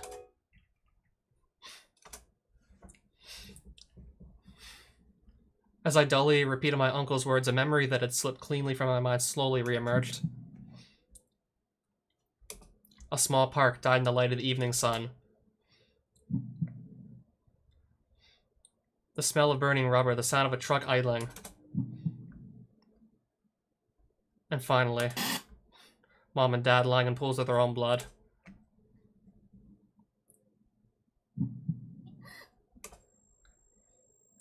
The scene flashed before my eyes in perfect clarity. Reflexively, I tried to look away, but there was no escape. In the next moment, my ears were filled with that awful droning buzz. Sachi. My field of vision grew slow and narrow, and a choking sense of paralysis spread throughout my body. It felt as though my body temperature had suddenly plunged. A violent wave of nausea and a splitting headache attacked me all at once. Sachi, are you alright? Uncle. Aki. Sachi. Doctor, Sachi woke up, but she's in pain all of a sudden. As the world grew dim before my eyes, I could vaguely make out my uncle shouting desperately for someone's attention. Wait, now I can't see or hear anything. Oh, I guess I'm fainting again. The instant the thought ran through my head, I plunged into nothingness. It would be a full 3 days before I woke up again. When the nurse noticed my eyes were open, she immediately called the doctor in charge, who conducted a quick examination on the spot. After determining that I wasn't so severely impaired as to cause difficulties in ordinary conversation, the doctor began to explain many things to me. Uncle Akihiro, who came running over to the hospital, soon joined in as well. That day, Mom and Dad died in a traffic accident right before my eyes. Just as I ran out towards them, a truck with a drunk driver behind the wheel had barreled through the intersection, ignoring a red light. Hit head-on by the massive vehicle, which had been traveling at 60 kilometers an hour or more, my dad died instantly from massive blunt force trauma. Mama miraculously survived, but at the moment she was still unconscious, fighting for her life in critical condition. When I learned all this, I didn't cry in grief, and I didn't explode with anger against the man who caused the accident. The words the doctor used were really hard to understand, so the log of the conversation went over my head. That probably had something to do with it. But more than anything else, nothing about the situation felt remotely real to me. Yeah, I can move just fine. That night, finally alone in my darkened hospital room, I flexed my legs and arms thoughtfully. No matter how many times I tested it, my body didn't feel injured. I could move just as freely and easily as before. And maybe Dad was dead, but Mom was lying unconscious somewhere in this hospital, but I hadn't seen either of them yet. So maybe everyone was just lying. Maybe if I were to get up out of bed and head straight home, my parents would be waiting for me there. My thoughts persistently returned to these comforting paper-thin theories. But the doctor wouldn't lie. And more importantly, in the depths of my mind, a clear memory remained.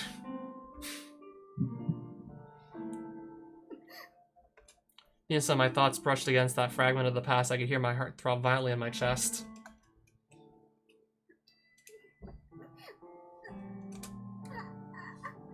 This time, the shrill buzzing that accompanied the similar incident 3 days earlier was conspicuously absent. In exchange, the most severe headache of my life fell upon me with all the suddenness and force of an avalanche. The sharp burst of pain, as if my body was warning me not to touch an open wound, robbed me of the will to think. Then I'll just stop trying. I'm sick of fainting.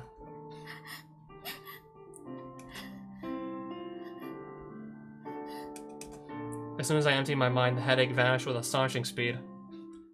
My breaths came easier, and I could feel my heartbeat gradually returning to its normal rhythm. I was wrong. There's something wrong with my body after all. Nothing like this ever happened to me before that day.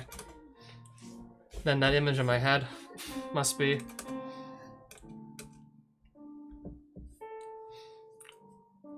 As my mind began to reach a conclusion I didn't want to accept, I involuntarily recalled the agony I just endured. If I remember what happened, that pain will come back. The ensuing wave of terror wiped all else from my mind. Pulling the blankets over my head in search of refuge, I waited for the morning to come. Did that accident they keep talking about really happen? Several days later, that disbelief still lingering in my mind, I was taken to visit my mom in the intensive care unit for the first time. After carefully disinfecting my hands with alcohol, the nurses dressed me up in a hospital gown just like theirs, and finally ushered me into the room. And just as they told me, my mother was inside. But the person lying on the bed in front of me wasn't the mom I knew. There was a huge oxygen mask covering her mouth. Bandages were wrapped around her head. Numerous tubes are sticking out of her body, connecting her to all sorts of machines. The sight reminded me of nothing so much as the Frankenstein monsters I'd seen in movies. But this was reality. That day the accident happened exactly as they told me, and now my mom was sleeping in a nest of machines. In the instant I finally perceived that undeniable fact as reality, I was struck by a powerful wave of nausea.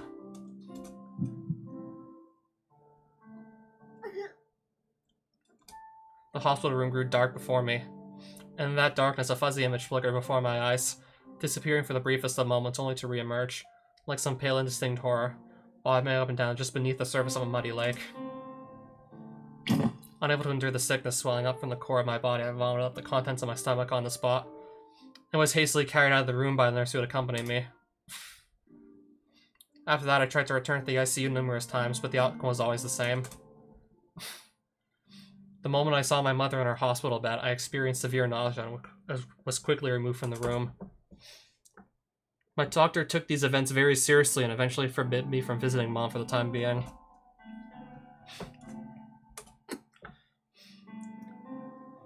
That night I laid awake in bed until well after the lights had been turned out, unable to fall asleep. I hadn't suffered any real injuries, so sitting around all day often left me with too much physical energy.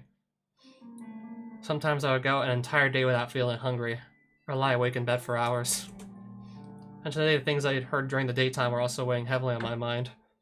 I lay in my bed, staring up at the now familiar tiles on the ceiling, and thought about my parents. Dad's gone forever. And even Mom.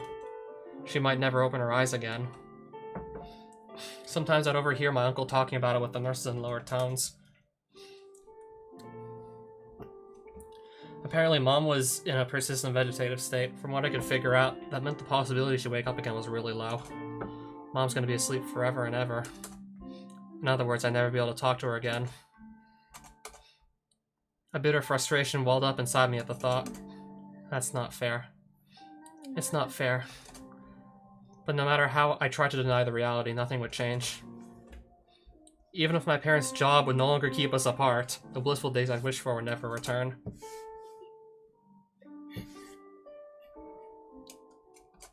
The more I understood the situation, the heavier my despair grew. Tears spilled relentlessly from my eyes. My mind was filled with the miserable new question. Why? Why'd it turn out like this? I mean, it was my birthday. I was gonna play with Yukon all day. It should have been a way happier birthday than last year. Should have been a way happier birthday than last year. But in reality, I hadn't been able to see him. And because of that sudden accident, Dad was dead and Mom was sleeping forever. Everything. Everything I loved had been taken away from me in one horrible birthday. Why? Why did this happen? It's not fair. Why? When I squeezed my eyes shut in an attempt to escape the cruel reality of my situation, I thought I heard someone's voice in my mind. Tell me, Sachi. What? Why did you run out of the house back then? Why weren't you a good girl? Mommy and Daddy got hit by a truck. It really hurt, you know. Well, no shit. A 60-mile-an-hour truck, that sounds like it would hurt.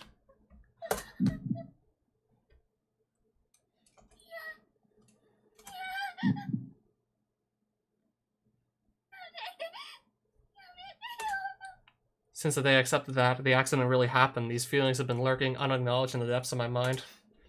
That accident happened because of me. If I'd listened to my parents and stayed in the house, they wouldn't have been in the street when that truck ran the red light. Even Yukon, I selfishly tried to manipulate him into coming to the park. Maybe that's why I didn't show up. Okay, there's... What's the connection between, like, Yuji not showing up at the park and Sachi just, I don't know, wanting nothing more than wanting to play with them at the park? Like, I don't really see the connection there. And even then, with the drunk driver, yeah, come on, like, that was... We were talking about a drunk driver that just ran a red light. I mean, red lights are there for a reason, so people don't just get run over on the street like that. I mean, Sachi, if you don't want to beat if you want to beat yourself up, then I'd advise you just don't. I mean, the drunk driver ran a red light at 60 miles an hour. Yeah, that's why we have red lights and just rules against drunk driving. In other words, it's all my fault.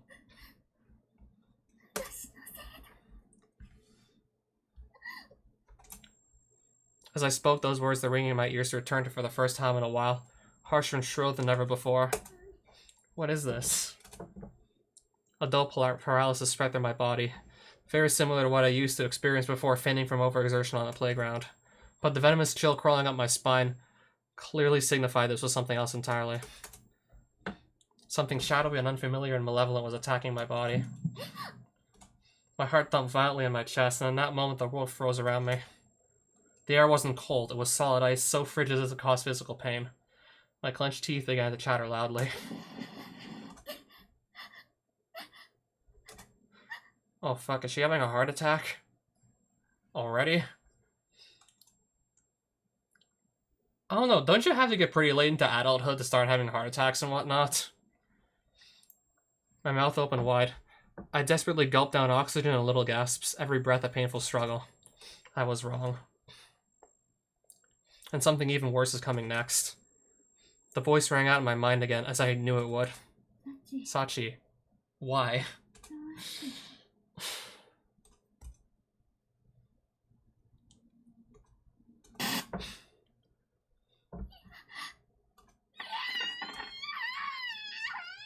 And so the nightmares began. What do you think, Sachan? Can you eat today? I'm sorry, I'm not hungry. I see. 2 weeks after that horrible night, it had become my daily routine to turn aside the spoonfuls of food my nurses offered me.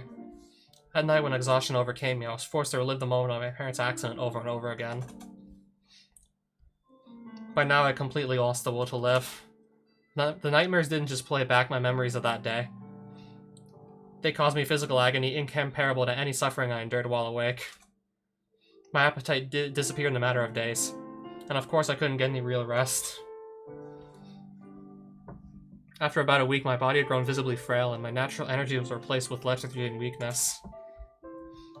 2 days after, a concerned nurse reported the situation to my doctor. He came to my bedside and asked me about a bunch of things.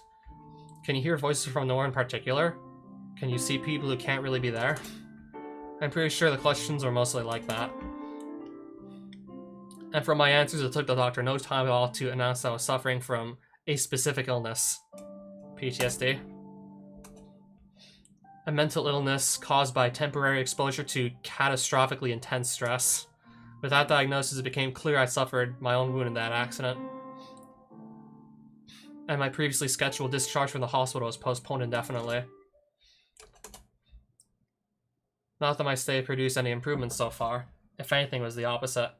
The nightmare still tormented me relentlessly, and my treatment had progressed to medication in the IV tube. Through the tube, the nutrients I needed to survive were pumped directly into my veins. Through powerful sleeping pills, they induced temporary periods of oblivious rest. It felt less like I was living and more like I was being kept alive artificially. One day, the stagnant routine was disrupted slightly. I learned I had been given permission for an outing as part of a phase of my new treatment. Why don't we try walking that way? Okay. I was given permission to leave the hospital escorted by one of the nurses. On the condition we stayed well away from both my house and the site of the accident. Well, duh. Going back there is probably a really bad idea. With nowhere in mind, we walked aimlessly around the town. Unlike the hospital, which was constantly filled with a sterile, antiseptic scent, the town smelled of the season of people living ordinary lives. In the distance, I could hear the chattering of grade schoolers on their way home. For the first time in weeks, I wondered vaguely how my friends at school were doing. The change of pace wasn't unpleasant, but my feelings were as dark and clouded as ever. I knew all too well that the physical relief of this moment was only temporary. Unless the doctor drugged me into unconsciousness, I'd see that dream again. The moment of the accident would flash before my eyes over and over. And my body would react as if it were reality, twitching on my bed. If I wept in a dream, I woke up with my eyes swollen and red. If I screamed stop in the dream, I woke up with my throat rubbed raw. But worst of all, when the loop finally came to an end, my parents would raise their blood-covered faces from the road and curse me. An incessant, bitter rain of hateful words from which I was powerless to escape. Dad died instantly and Mom lost consciousness soon after the accident. That last part of the dream was fake. I did understand that rationally, but every morning I woke to find the burden of guilt resting slightly heavier on my mind. The border between reality and fiction grew indistinct. It felt entirely possible that horrible nightmare would stay with me for the rest of my life. I had committed the sin of disobedience.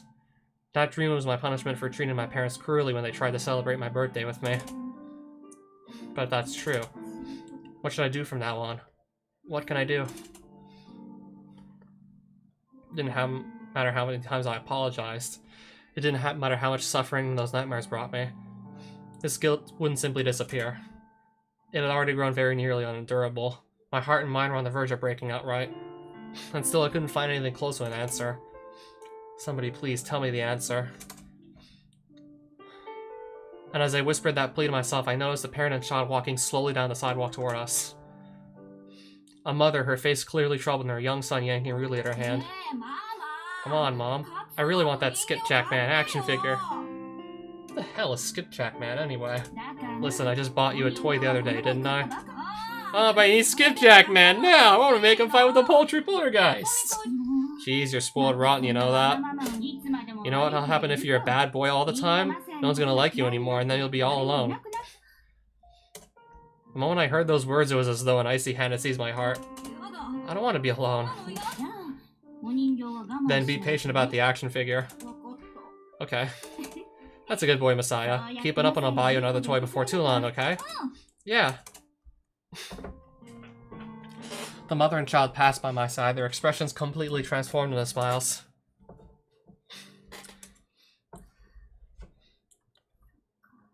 I see. Now I get it. This really was all my fault. It all happened because I'm a bad girl who doesn't do what she's told. Mom and Dad, even Yukun, they all left me. Every single one of them. I muttered those words under my breath, as if to persuade myself they were true.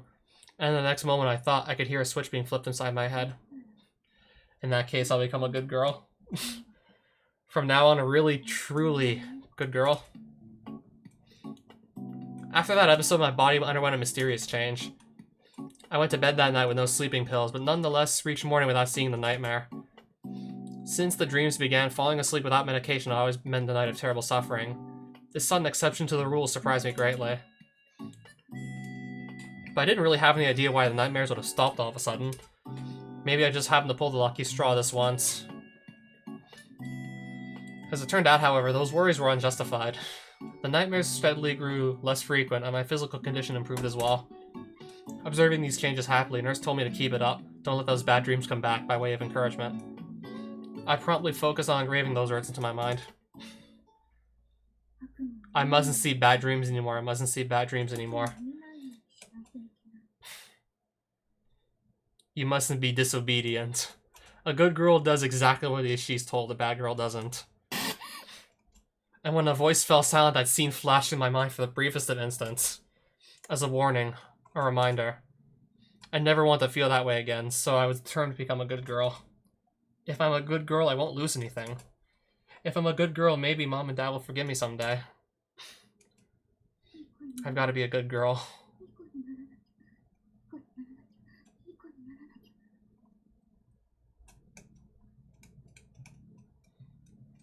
To the point where you wonder if she's even human. Over time, my mind was filled with those words. When someone asked me to finish my dinner, I cleaned my plate, even if it meant fighting back nausea to stuff food into my stomach. Before long, I was even capable of willing myself into unconsciousness if someone told me to go sleep right away after lights out. Yes, certainly. Whenever I said those words and nodded my assent, the nurses called me a good girl with smiles on their faces.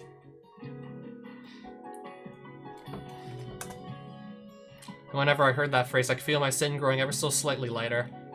My sense of self ever so slightly weaker. It took some time afterward, but eventually I was discharged from the hospital, conditional on my return for thorough regular checkups. The reason naturally was my painful nightmares grown extremely rare, and my sleep and eating habits returned to normal.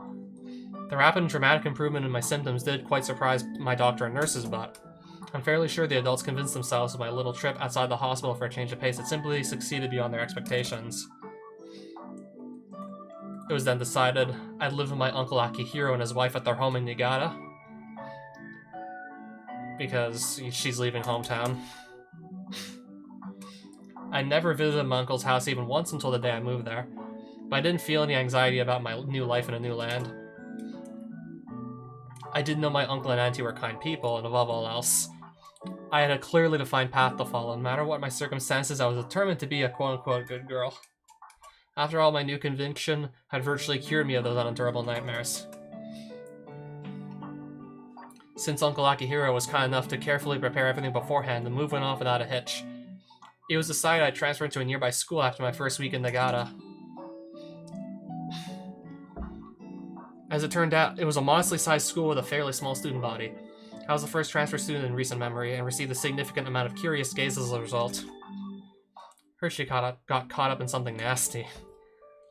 Didn't somebody say she got bullied really badly at her last school? At times I heard rumors whispered in the hallways. Not that it bothered me in the slightest.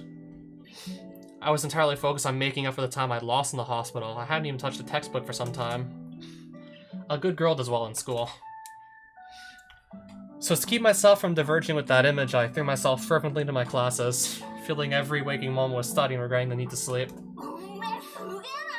Whoa, look at that! Why do you keep getting these crazy scores? Were you gonna cram school or something? No cram school. I just don't mind studying that much, I guess.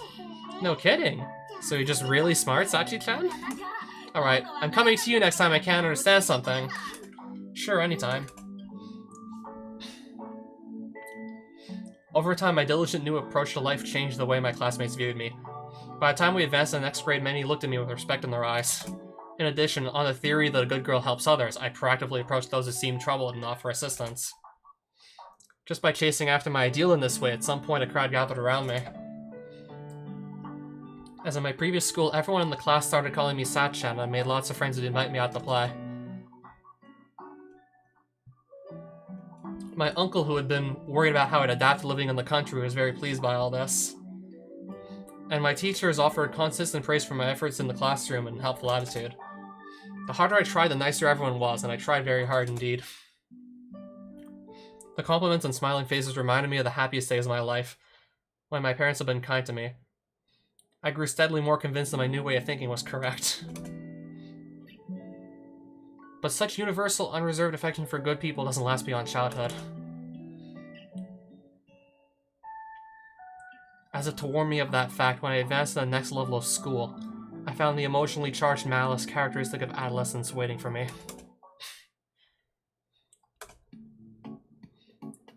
After a few months, I'd gotten thoroughly settled in at my new school. Once again, I had attracted a crowd of friendly faces. For the most part, they asked me to see my homework, for assistance in some extracurricular activity or help with their studies. And as I reliably satisfied these requests, the number of people who approached me steadily increased.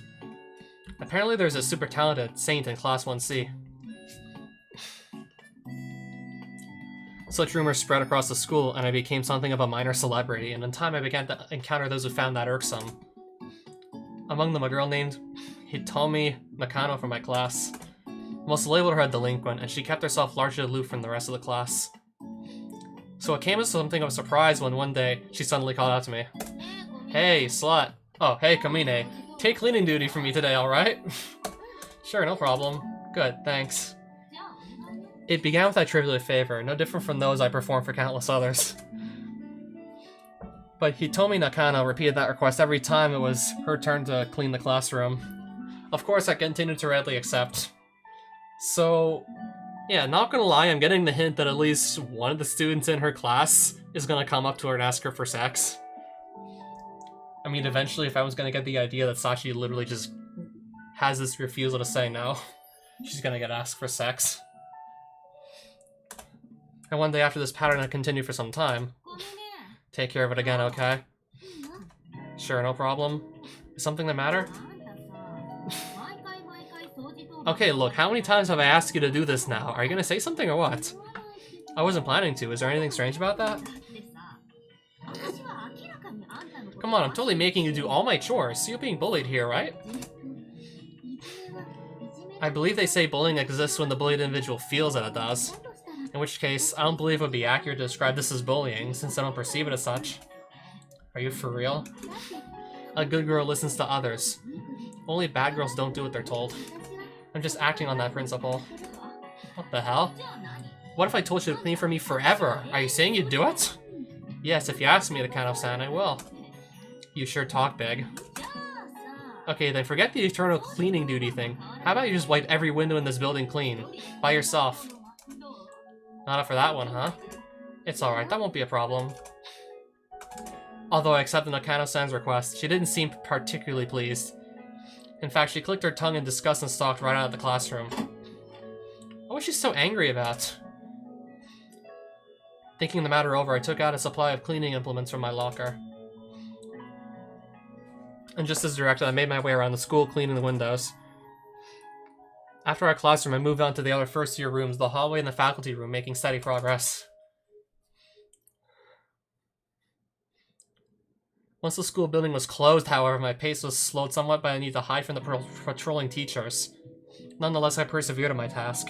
Even after the sun fell, I continued wiping in dogged silence.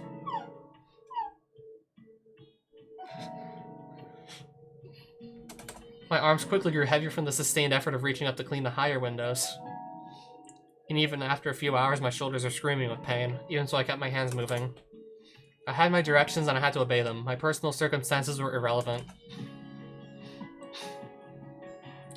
My body might ache or suffer injury, but neither mattered so long as it could move. If movement were to become impossible, I would simply reassess the situation and attempt to find an alternate means to accomplish my task. At the moment, wiping all the windows in the school clean took priority above all else. When she found me in the hallway the next morning, still wiping windows, Hitomi Nakano's jaw dropped open. What the hell are you doing? What do you mean? I'm cleaning windows, as you requested. As requested, are you seriously telling me you've been here all night cleaning these windows? Yeah, the school is pretty big, so it looks like I won't be able to do all of them before class starts today, but if you give me just a little more time, I'll definitely finish the job. For a brief moment, her eyes went wide, and then the next she roared with laughter. Holy crap, you really are one hell of a good girl. I'll back you up on that one. Yes, thank you. She's actually thanking me? Priceless.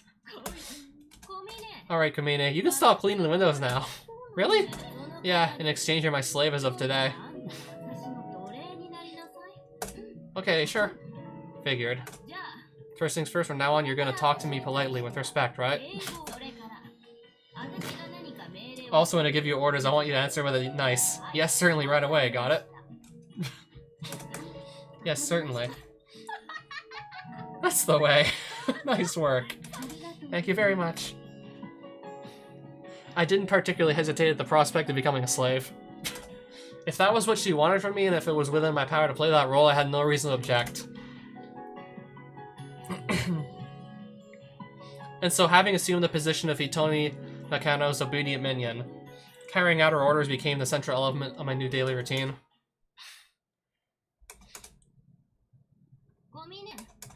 Kamine, take care of the rest. Yes, certainly. I can't quite remember how many times we repeated this exchange. It happened too often for me to be sure. My more common duties involved completing her homework by proxy, helping her cheat on tests, and arranging cruel pranks against those she disliked. There were other requests as well. Every once in a while, she'd call for me in the middle of the night simply to mock me for actually showing up. And after laughing with her friends, she would send me right back home.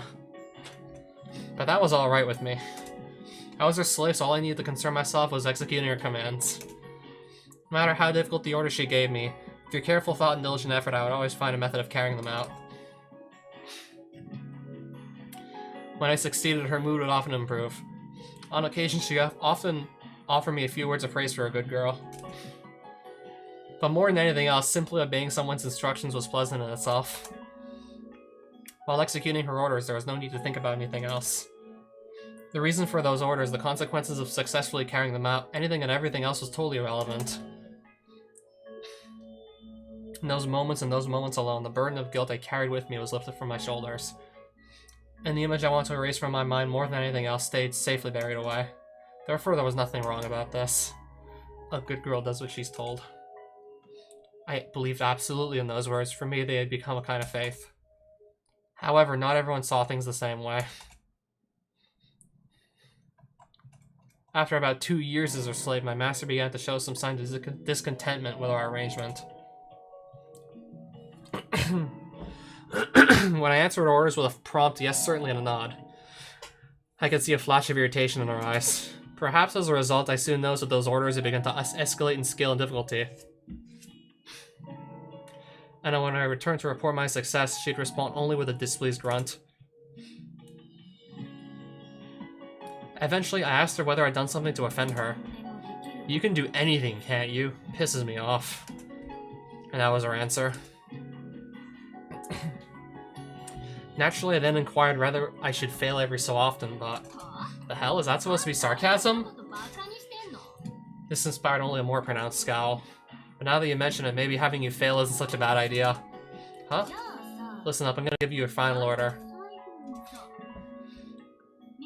Know those midterms exams we've got coming up in 2 weeks? Get rid of them. The tests? A good girl does what people tells her, right? Even if it's a request like that? What do you think? Up for it? Yes, I'm a good girl after all. Sure, let's just sabotage the exam. That's what good people do. Just completely sabotage the school system. Just basically disrupt finals. That's exactly what a good person does. There we go. Listen up, you agreed, so there's no backing out now. Get it done. Disrupt finals. I don't want to hear I'm sorry, I just couldn't pull it off after the fact. If you fail, I'll never forgive you, period. Got it? Yes, certainly. Fuck. From the moment I nodded my head, it was perhaps all but decided I would end up in Mahama Academy. When asked if I was up for it, I heard a voice screaming "don't" from some corner of my mind. But soon enough, as the image of that day began to flicker till morning before my eyes, that voice of caution was obliterated without a trace. There was nothing left to stop me. Oh, midterms, not finals. Yeah, we're gonna just get rid of the midterms. It's not happening. Someone just destroyed every copy of the test. Somehow. For the next few days, I frantically racked my brains in search of a method to get rid of midterms. How about stealing midterms before they can copy them? No, even if I were to find the originals, the test would be recreated. At most, I would earn a brief delay. In that case, how about copying the test secretly and bringing her the answers? No, while that might ensure her a perfect score on her exams, the test would be held as usual. What else can I do to just, like, force the midterms to cancel? The more ideas I ran through, the more I realized the enormous difficulty of the task at hand. My focus grew slowly more intense and obsessive. How could I possibly get rid of the tests? I mean, a pandemic personally couldn't get rid of my midterms and finals in school. They just simply got moved online instead of, like, being done in person. I mean, I suggest, like, coronavirus pandemic, but that didn't stop my finals either. I mean, it certainly definitely threw a wrench in the plans of the university to just hold the finals, but didn't stop them. That definitely changed plans, Corona.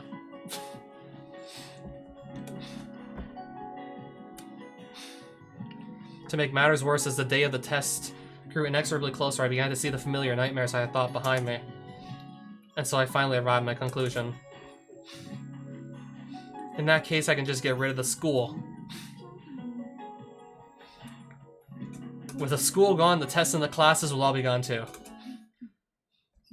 The moment I spoke those words, my ears filled with a high-pitched, almost nostalgic buzzing, and my consciousness was shrouded in fog.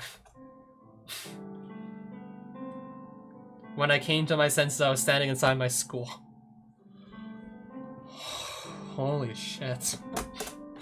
At my feet were a pile of kerosene cans, the same sort my uncle stockpiled as fuel for our heaters. Presumably, I'd carried them from my house to this building over the course of numerous round trips.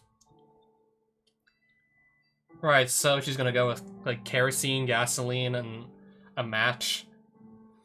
I guess we're not gonna go with what the fuck bombs here to just blow up the school. And indeed, my arms and shoulders were throbbing with agony.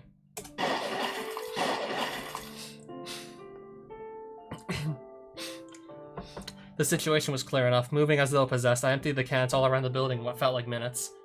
Ignoring the protests of my exhausted body, and in the end, I stood in my classroom and set the fire.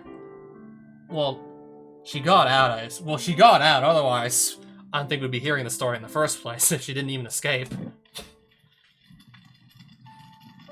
The instant I dropped my match into the kerosene, flames sprouted up as though I'd flipped the switch on a stovetop. The fire spread rapidly down the fuse of oil and into the hallway. In the blink of an eye, the fire spread and grew. Fitting off the wooden walls and desks, consuming the paper textbooks and cloth bags my classmates had left behind. The flames danced before my eyes. Even from a distance, I felt their heat on my skin. Just as I observed, it was becoming slightly painful to breathe the heated air. Well, fucking course the fire alarm would go off. The whole school's gonna burn down. Yeah, the whole school is literally gonna get destroyed. I wouldn't exactly say it's gonna get destroyed AGK parody style, but the whole school's going down. Yeah, this is now definitely starting to remind me of some of those AGK parodies, but of course the circumstances were different. With, yeah, parodies of the Angry German Kid where he'd do really badly in school. He'd be threatened with just being forced to go to summer school or being expelled because he was doing so badly in school, so his solution to just getting out of summer school, after getting fed up of it within the first few days, was to just, well, blow up the school.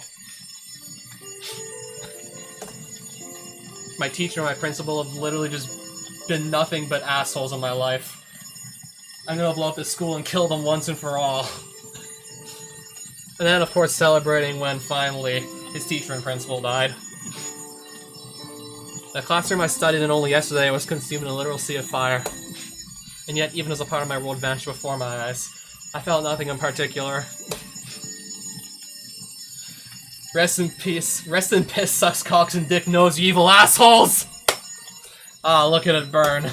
The thoughts running through my mind were nothing but the disinterested impressions of a casual spectator. Eat shit, sucks cocks, and dick nose. Rest in piss, you evil assholes.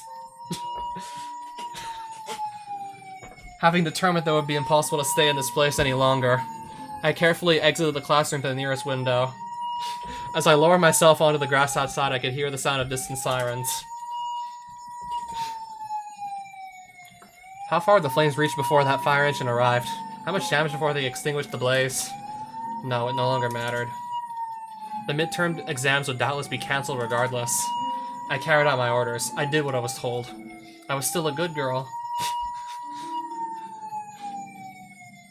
Oh no, the school would say otherwise. The burning school says otherwise. Yes. As long as I'm a good girl, nothing else matters. So this is Sachi's past, huh? And the solution to her burning down one school was to just enroll her in another.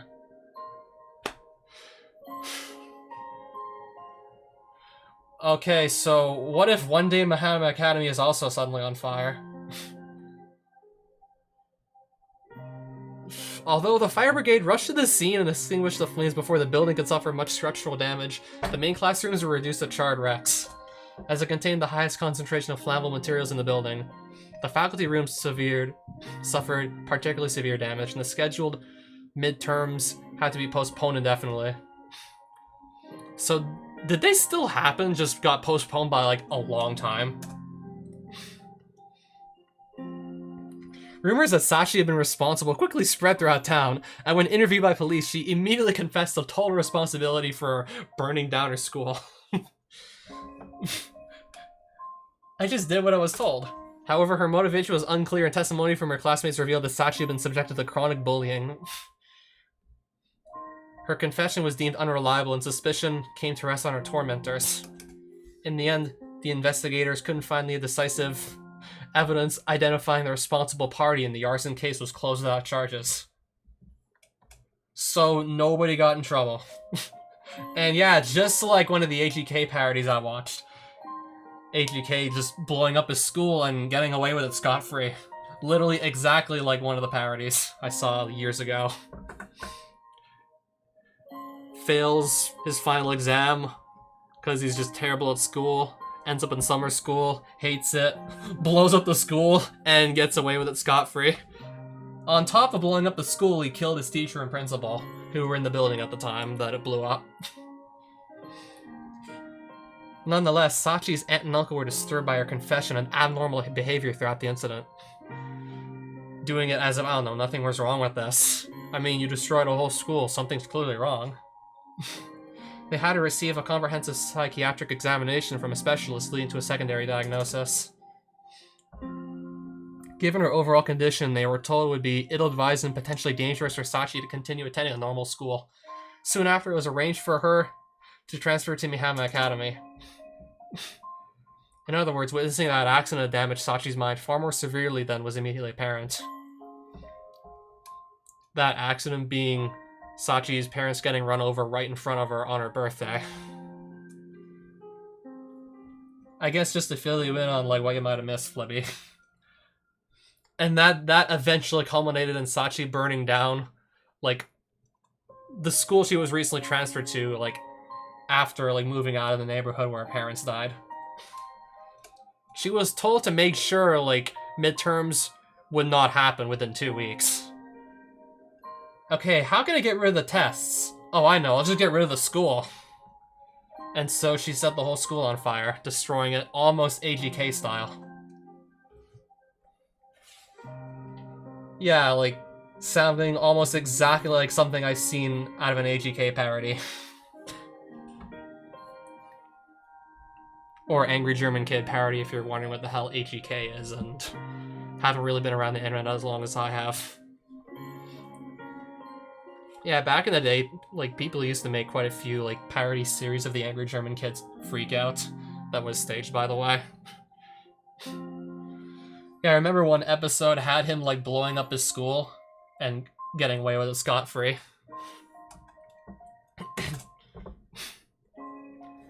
Considering what I know of her current mindset, I doubt she even regards setting that fire as a mistake. Today, Sachi remains under the guardianship of her childless uncle and aunt. Her mother's still in the hospital, deep in a persistent coma. That would be a rough summary of how things currently stand. I toss the papers down to the bench and look up into the sky. In other words, there's a lot more to Sachi than what I've seen so far. Back then, the only thing I knew was that Sachi's parents were busy with work and didn't pay much attention to her anymore. And these documents are business-like summaries pulled from Ichigai's databases. I have the basic facts, but it's hardly a comprehensive story. At that moment, Sachi's probably the only person in the world who knows the precise nature of the suffering that reshaped her personality so dramatically. Even so, there's one thing I can say for certain. She first suffered an incredibly cruel and abrupt loss at a young age. These 6 flimsy sheets of paper couldn't possibly have contained everything she went through. Yes, I love them both very much. From the way she spoke those words, I think they were absolutely true. And that means she saw the people she loved most in the world fatally injured before her eyes. In the reports, her parents are described as hardworking. Their reputation was excellent. Even without knowing the details of the relationship to Sachi, it's easy to understand that losing them would have been shocking and painful under any circumstances. What's more, it happened on her birthday. And from the dates, it must have been the day... It must have been the day after I said goodbye. At the time, my friendship with the girl in the playground had become my strongest source of emotional support. If the same had been true for Sachi as well. In a single day, she lost her closest family members and her closest friend. So those words she's fond of. Good girl, bad girl. She tried to drag me to the playground with an arbitrary promise. She ran out of her house that day without listening to her parents, and all of a sudden she found herself alone. Her thought process isn't difficult to imagine. I was a selfish bad girl and everyone went away. From now on, I had to be a good girl and do exactly what I'm told. Carried to an extreme, that's no different from turning yourself into an obedient, thoughtless robot. When the teachers tell her to work hard at her studies, she works hard. When some idiot tells her to wear a maid uniform, she never takes it off. Her own will and the intentions behind the orders are irrelevant. Performing them to the letter is the whole point. Doing what she's told is an end in itself. Sachi was only a child at the time. This simplistic obsessive obedience was the sole coping method she could find. The only way she could escape her regret and guilt. No one has the right to blame her for that. Sachi stopped thinking for herself as a defense mechanism. Her wounds are so severe she lost the ability to distinguish between right and wrong. That warped absolute allegiance to her principles culminated in burning down a school. To take the most extreme possible example, if someone unambiguously ordered Sachi to kill someone right now, she might commit murder without hesitation. The commandment she imposed on herself is a dangerous thing, a brutal wall as likely to harm as protect. All things considered, it might have been lucky it was only arson. Fuck. You only just burned down an entire school. It could have been worse. More people know about Sachi's abnormality, the greater the risk of someone attempting to exploit it. An event like that was all but inevitable. For the same reason, it makes the sense that she's transferred to this academy, with its small student body and limited contact with the outside world. The question is not whether I can actually do anything with this knowledge. Not will it just a person myself by any stretch of the imagination. Can I, of all people, help someone regain normality? If there's one thing that gives me hope, it's the expression I saw on Sachi's face back then. Thinking it over now, I'm even more firmly convinced that her smiles have always been artificial, forced things. But just that once, something was clearly different. Something that makes me think I can bring her back. Might sound like flimsy grounds for optimism, but at our first meeting, my master took one look at me and declared we can still fix this one. That's why I'm here today. Come to think of it, my master told me something once. Accepting a favor isn't anything to be ashamed of, kid. But not returning it is.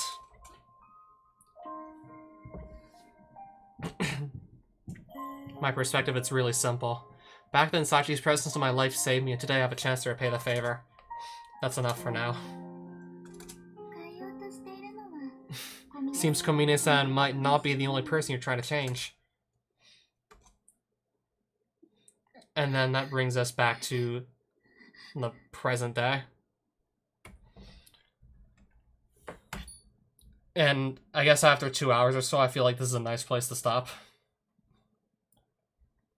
So, that we will. And yeah, there's our white ceiling. Yeah, so we'll stop here for now, and fuck, I still can't believe the whole, like, school burning thing actually happened.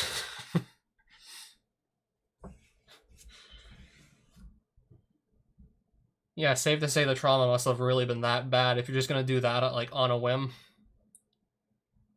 Like, if you need to just go and do that to forget about your traumatic past, then it's really bad what you have in your past, clearly.